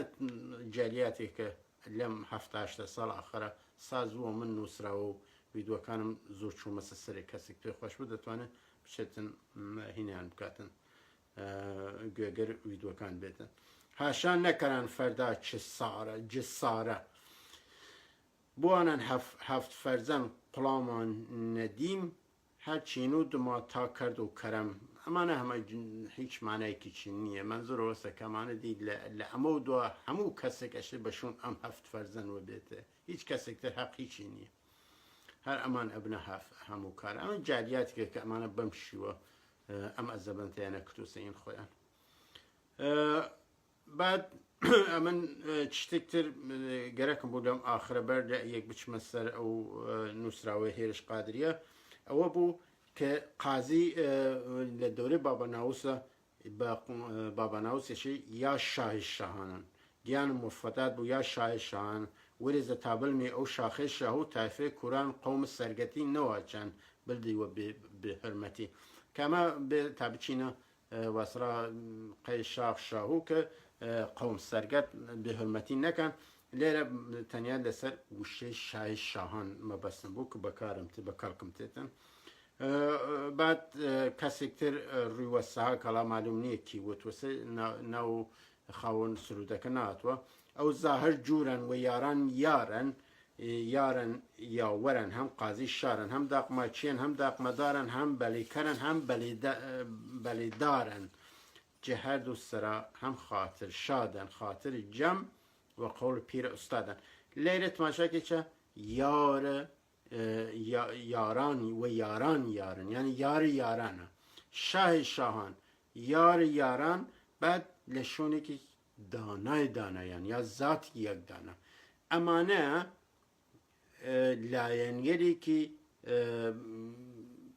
لایەنێکی جوورای جوورە بۆ کە منزورێکی تایبەت بەخۆی وەگرێت دانان منزورێکی ئەوەسە کە داناکان کومەلگە بەڕێوە بن شا لە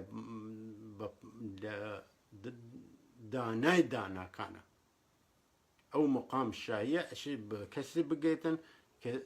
دانایەکەی یەکدانە بێت بێوێنە بێت بێنمونە بێتن بۆیە زاتی یەکدانە ئەمانە زات بە هینێکی قەیبی و مۆجزەی هینێکردن کە دەستێکی وانە کە لێرە شاهی شەهان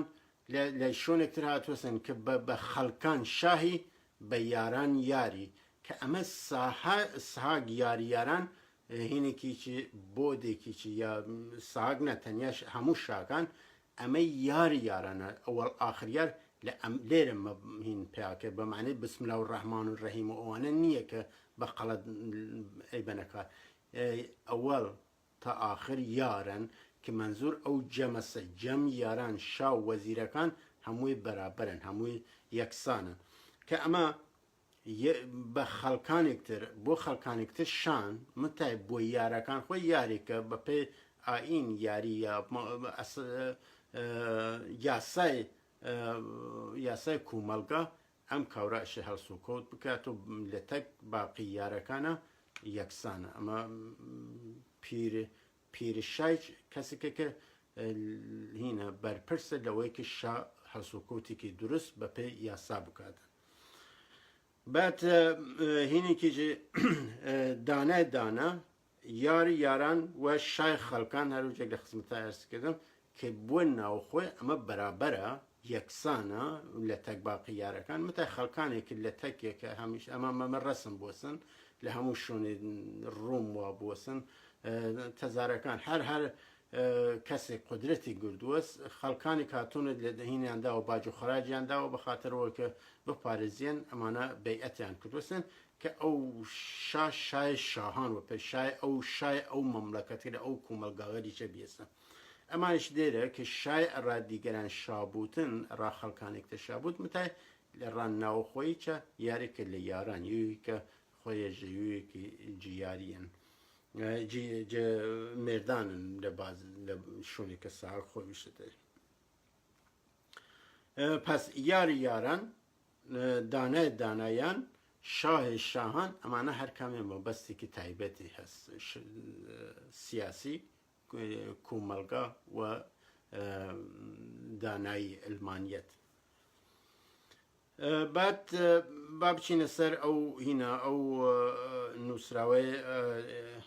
دکتۆر هێرشە کە ئەمانەیە کە من لە خزمەتان ئەرزکەم ئەم هاوردێ سوێ کە ئەم هینە ئەمە نووسراوە بەداخۆ ئەم بەشەیە زۆر مهمە متای هینێکی کردووە تەواو تێکەڵی کردووە لەگەڵ باسکرد وەکو کەژێر کوشان و وەراز کوشان و نازانم گاو کوشان و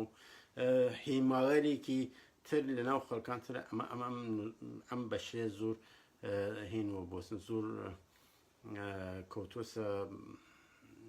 لاوە لە پاڵ ئەوەی کە ئەم نووسراوە 26 لاپەڕەیە دوو بەشە کە من کەسێک بۆم هەناردووەسە لە 2016ەوە ئەمە هین لە مانگ 4 2016ەوە لە شوێنێک ئەمە بڵاو بووەسەوە کە بۆ من بە PDF هەنێریاوە کە من ئەم بەشەیە کە بەناو هینە بەناو لەسەر ترازوو لە ناو لالش کە گویا هین ترازوویەک هەڵکریاوە لە ناو لالش ئەو پەرستشکای ئیزەدیەکانە متای ئەم ترازوویچە هینێکی هاوردەس و ئەکسێکی هاوردوسن کرد لە باستانیچە ترازوویکی هەست نەخشێکی ترازوو نەخشی ترازوو لە قەیکوشکێک هین کراوەست کە ئەمە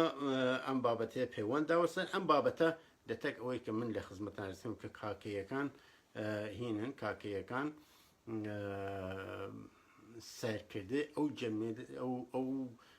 بەشەیە لە کومەلگای کوردن کە کاکا کە چەکردە گرێبەست کومەڵایەتیان هین کردووە یا هەر ئەو پێوبەستیانە پێک هاوردوەسن ئەمە مەبەستەکە هەر یەکێک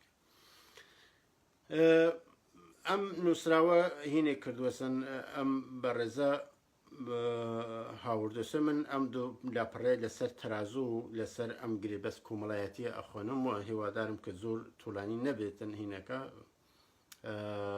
ئەم ویدووە میزان هیمای عەدالەت و بەرابەری یان هاودەنگیە بە گوتەی هیرودەت دیاکۆ بەهۆی دادپەروەربوونی بەڕێبەری هەڵدەبەژێریت گرێبەست و پەیمان لە نێوان دوو کەس دەبێت بنەمای باش و خراپ و بڕوا پێبوونیانە هیچ باش و خراپێک پێشتر دیاری نەکراوە مەبەستەوەسە کە هەموو چ شتێک لە ڕێ گفتوگو هینە هەرەوەسەکە من لە خزمەتان ئەرزکردم خودی پەیمان یا گرێبەستەکە کە میترای لە نەبوونی ئینتزاعیوە ڕوت دێنێتە نێوبوونی کومەلگاوە بە پیچوانەی دینی زەردەشت کە لایەنگراوی زەردەشت هێمای باشی و دژبەرەکانیان هێمای شەڕ و ناشیرینیان لە میترادا بنەمای هەموو باشیەکان لە هاوڕابوون ڕەزامەندی و خراپەیەکان لە ناڕەزایی و ناچاریدایە هەر کارێکە بە پێی ڕەزامەندی و هاوڕایی دوولایانە بێتن دروستە خۆ ئەمە ها ئەو یاری ڕازی مەنەسە کە تا سەردەم هەشتا ساڵ لێوەر ڕازی هینی شەمزین هەیدەری باسی لەکە کە پیشنیارێکە کە هەفتوانەکان بخنێنە ژێر وەکو ژێر مەجموعەیەکی ژێر ڕێکخراوەیەکی هەفتوانیەکان دەربێن هەفتانیەکان دەربێن هەفتان خوازەکان کە ئەو بەناو هەفتان خواب بە فارسیەکە هەفتان خوازەکان لە ژێر دەستی ئەوانە مدیریەت بکرێن ڕێک بخەریان کە ئەم یاری ڕازیمەنە ئەویش هاوردەسوە کە یاری ڕازیمەن ئەکرێت لە کومەلگا کە ئەمە هەر ئەو مێژووەسە کە هێرش قادری یا دوکتۆر هێرش قادری لێ باسەکاتن کە ئەشی چەکەی توافق بێ لەسەر هەموو شتێک هیچ شتێک هیچ به اصطلاح قانونی که مذهبی هیچ شتی قبول نیه. همو شتێک ئەشی لە اخلاقیات هەموو بنەماکان ئەشی لەسەرێ باس بکرێت، لەسەرێ قسە و باس بکرێت، بخرێتە بوارێ بەدێوبستانێکی فکری و هەڵسەنگانەی بۆ بکرێت و هەموو لایەنێک توافق بن لەسەرێ بۆ مانایە کە ڕاگەی هەساوی مانا پێیاکەتن. هیچ تابوو هەرام و ئاستەنگێکی لە پێشدا دیاریکراو بوونی نییە. ئەهورامەزدا کە تەکوز بە پێ فەرمانبەرەتی دیاری دەکات لە ڕێگای گەیشتن بە ئەهورەمەزدادا فەرمانبەرەتی لە هەموو شتێک باشترە. ئەمە هینێکی سەرچاوەکەی هین لەز هاوردووەسە. بەڵام میترا بە پێ پەیمان تەکوزی دەداتە کۆمەلگا. تەکوز دیسیپلین یان نەزم و سەر و سامان کە ئەمە ئەورەمەزدا لە زەرتشتیت هەموو شتێک لە ڕێگای ئەورەمەزدای هەوکو ئیسلام چۆن لە ڕێگای باسرا ئەلا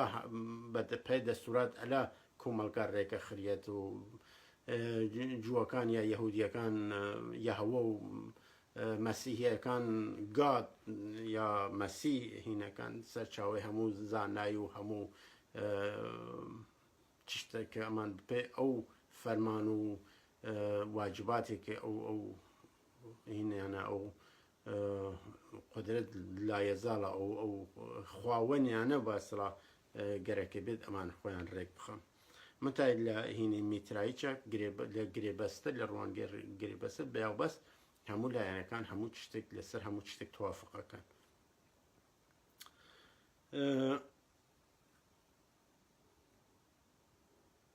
ئەمەیچە کە هین تەکوز دەداتە کۆمەلگا هەمان هەر لە زمانی هین لەزوە کە ئەمەیچە هینێ کردووەسن سەرچاوە هاوردووسە. ئاینی میترا کە برایەتی دەوێت و پێدا هەڵدەڵێ بایەخێک بە میر و میرزادەکان نادات و دەوڵەتی یەکسانی دەوێت. ئەمە بەهار سەرچاوەکەی بەهار هاوردووسەوە کە ئەمەسێ کە میر و میرزادەکان بایەخیان پێ نەدراوە لێم سەردەمانەیەکی هەر لە سەردەم باڵۆ هیچ کەسی بەخاترەوە ئەشیرەتێک بێت، بەخاترەوە هەیکەڵێک گەورە بێت، بەخاترەوە نێرینە بێتن هیچ امتیازێکی پێ نەدراوە، هیچ هینێکی پێ نەدراوە. ئەمە هەمووی چە دانایی شەرت بوو، دانایی کە کی سەرشتەی توانایی سەداقەت هەست، توانایی هەست کە ئەموراتێک بەدەست بگرێتن بەرپرسایەتێک لە شوێنێک بداشتوێت ئەو کەسە هین کردێت بەرپرسایەتی ئەو کەسە هەڵبژری یا بۆ مەقامێک یا بۆ بەرپرسایەتی لە شوێنێک. ئەمە هەر بۆیە لە بەرانبەرێ ئەستورەکان و هێماسە کوونەکاندا کە سەلمینەری پێکاتی میرایەتیە ئەستورەوێلی کێش هەیە کە لە هەمبەر پێکاتی سەردەم گوماناوی و سەرکەشە وەکو میترا. ئەمە چار هینیان هەر بەهار سەرچاوەکە بەهار هاوردووسە. پێش گرێبەست هیچ ڕەوا یا ناڕەوابوونێک مانای نەبووە، بەڵکو ئەو گرێبەستە کە بە هاوڕایی و ڕەزامەندی کەسەکان بەرامبەری ڕەوا و ناڕەوا دیاری دەکات. ئەمە کەسەکان بە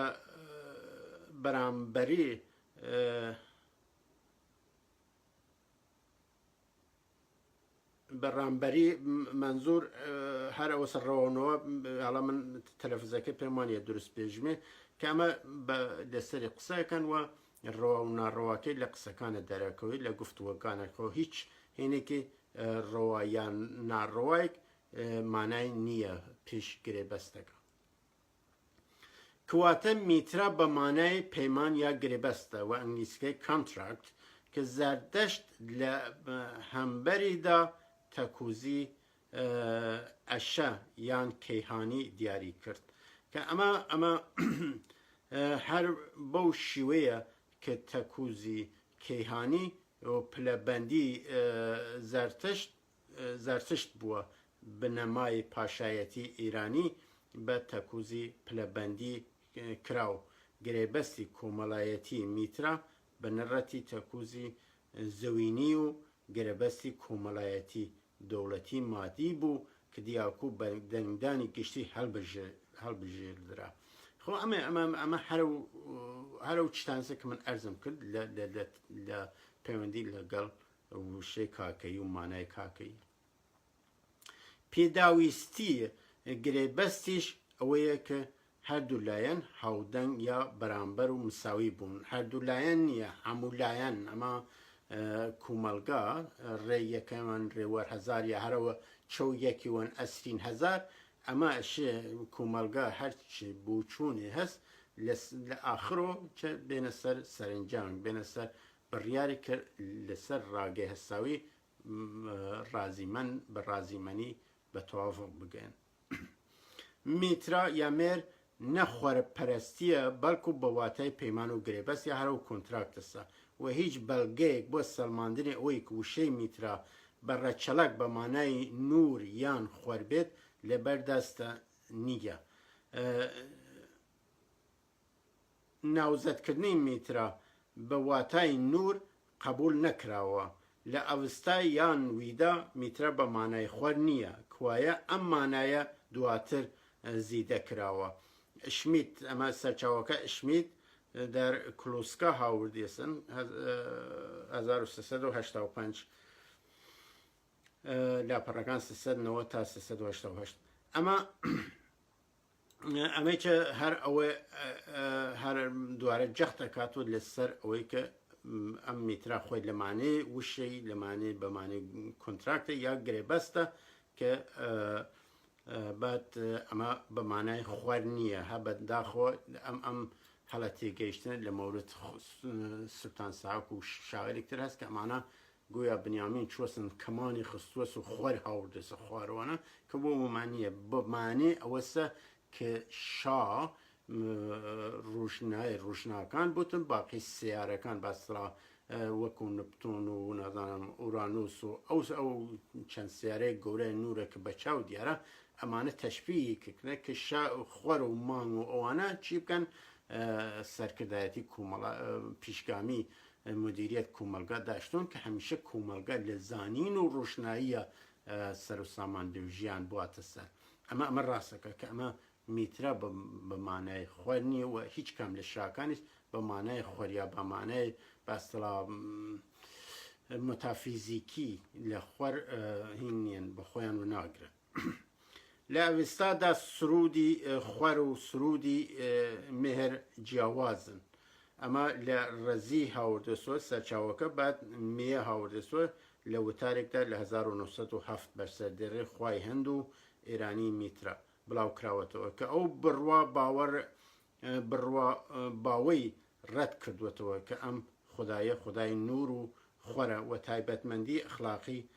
پشتیوانی ڕاستی و دوژمنی لەگەڵ درو دواتر پەیوەست کراون کەمانە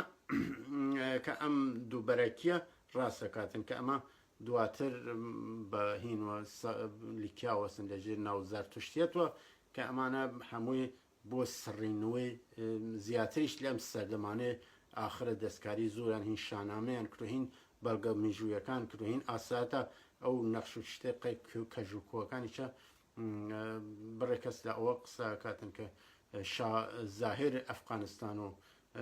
مامەد ڕەزاشە پاریان داوەزە زۆر خارجی کە هەتا دەستکاری وینە میژوویەکانیش بکەن. ئەمە سێکە لە وەرگێڕانەکان لە هەموو شتەکان فێڵ بکەن کە ئەمانە خۆی ئەمە ڕاز وشێتن کە خوەر و ڕوشنای ئەوانە بەمانی زانایی و دانایی و ئەوەسە لە مقابل لە هین تاریکیە نەزانیە لە وەرانوەر نەزانی و تاریکیە. بە تایپەندی ئەخلاقی پشتیوانی ڕاستی و لەگەڵ ئەوە کراون مێ یا هەرو سەرچاوە میترای وەکو وێنای پەیمان یا کۆنتراکت ناسان وەکو تمیس کە لە یوناندا وێنای دادپەروەریە. ئەمە لە مێ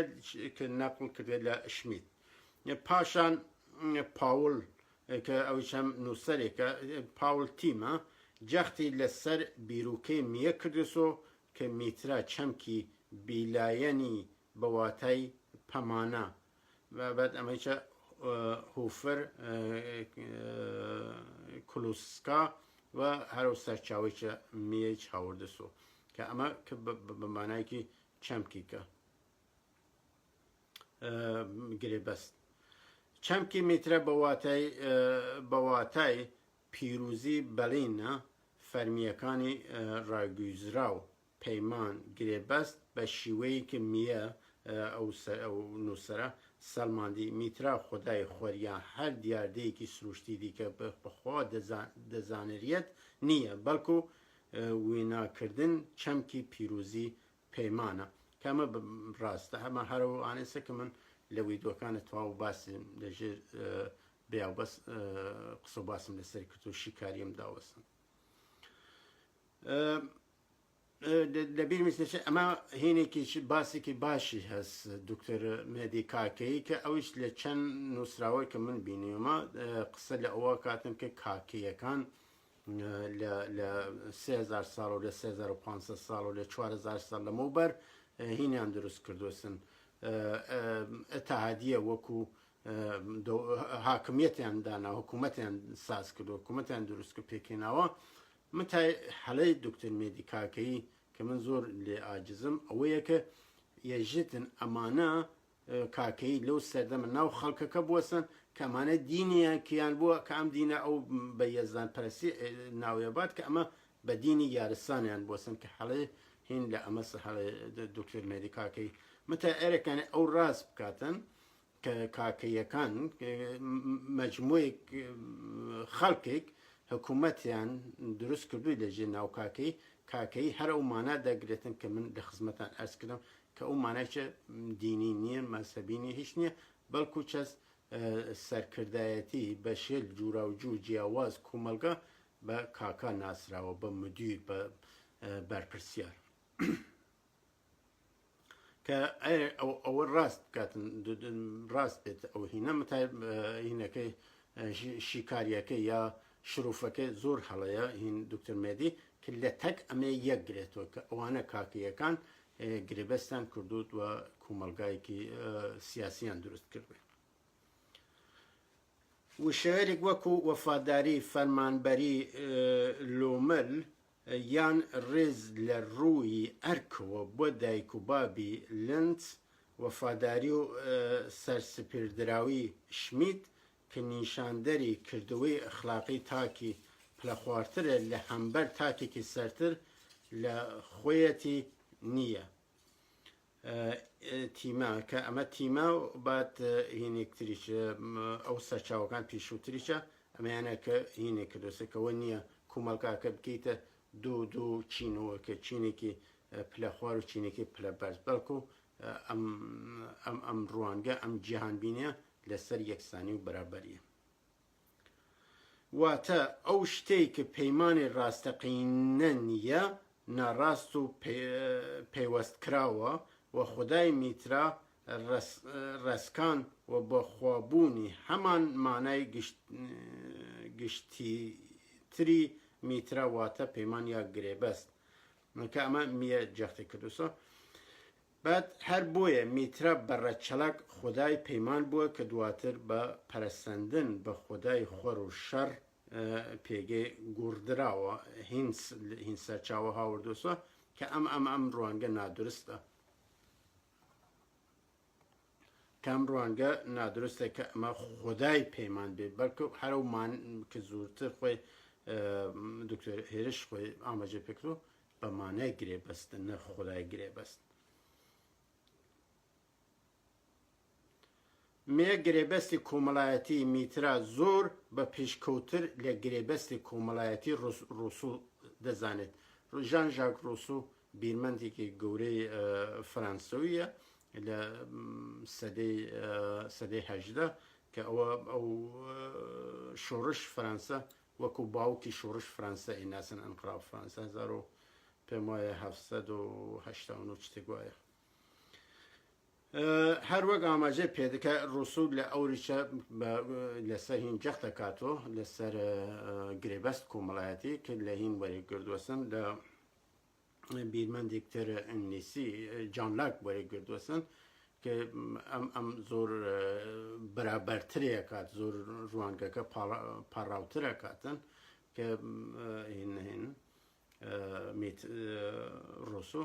کە نزیکایەتی زۆرتری هەست لە تەک ئەم ڕوانگەیە ئەویش باڵاترین دانایی ئەخلاقیە زانێتن کە لێرێکە زۆر جەخت لەسەرەوە کردێتن زۆر خاڵێل هاوبەش لە بیرۆکەی ڕۆسۆ لە ئەم جانبینی هەست وەک ئاماژێ پێدرا میزان ترازوو هیمای هاودەنگی و یەکسانی و دادپەروەریار وەکو لە ئەو سوودەنە وەکو پەیمان وەکو ترازوو وەکو قەپان ئەمانە ئەم وشەیە لە بۆ بەرابەری لە ناو سرودەکان باوەڕاستەکاتن یاری و پەیمانە کە ئەمە هینێکی ترە کە ئەشێ هین بکرێتن یاری وە مزەنە ئەمانە هینێریکە کە بریاوە سەکار بۆ جەختکردن لەسەر بەرابەری و هاوبەشی وەک ئاماژە پێدرا میزان ترازوو هیمای هاودەنگی و یەکسانی و دادپەروەریە میتراژ بە مانای گرێبەستی کۆمەڵایەتیە پێداویستی گرێبەست هاودەنگی و بەرابەری تاکەکان و تاقمەکانە هەروە تاکەکان و تاقمەکان ئەمە دروستە چونکە گەورە یان ئەرباب لەگەڵ چکەڵە و چکەڵە یا بچکەڵە وە قسەکەی ئیمە یان کۆیلە و ژێردەست و پێویستی بە گرێبەست نییە گەورە و ئەرباب و لە تەکڕایەتەکان گرێبەست خەو ناکات ئەمە ڕاستیژتن بەڵکو فەرمانی پێدەکات تەنیا کاتی گرێبەستمانە هەیە کە ئەداڵەت و هاودەنگی بێتن ئەمە ئەم بەشێ زۆر مهمە ئەم بەڕێزە دکتۆر هێرش قادری کە 2016 ئەم بابەتێ بڵاوکەم تا ئەوەی کە پەیوەندی داوەسە پیرشاریارە و ئیزەدیەکان زۆر ناماقوڵە یا یەک پەیوەندێک بە گەراز وەراز کوشان و کەڵەشێر کوشان و مەجموعێک سونەتێل تازە باو دازینە متە ئەم بەشێ زۆر مهمە زۆر قوڵە ئەمە هیچ هینێکی نییە هیچ بەسرا جیاوازیکی لەگەڵ ئەو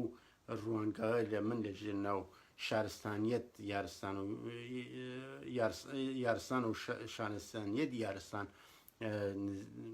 15-16 ساڵ باسم کردوس یەک دەگرنەوە کە ئەم دواییکی لەژێر ناو جیهان بینی دانایان کوردان و گوران ئەمە کاکەیەکان ئەشێ بزانن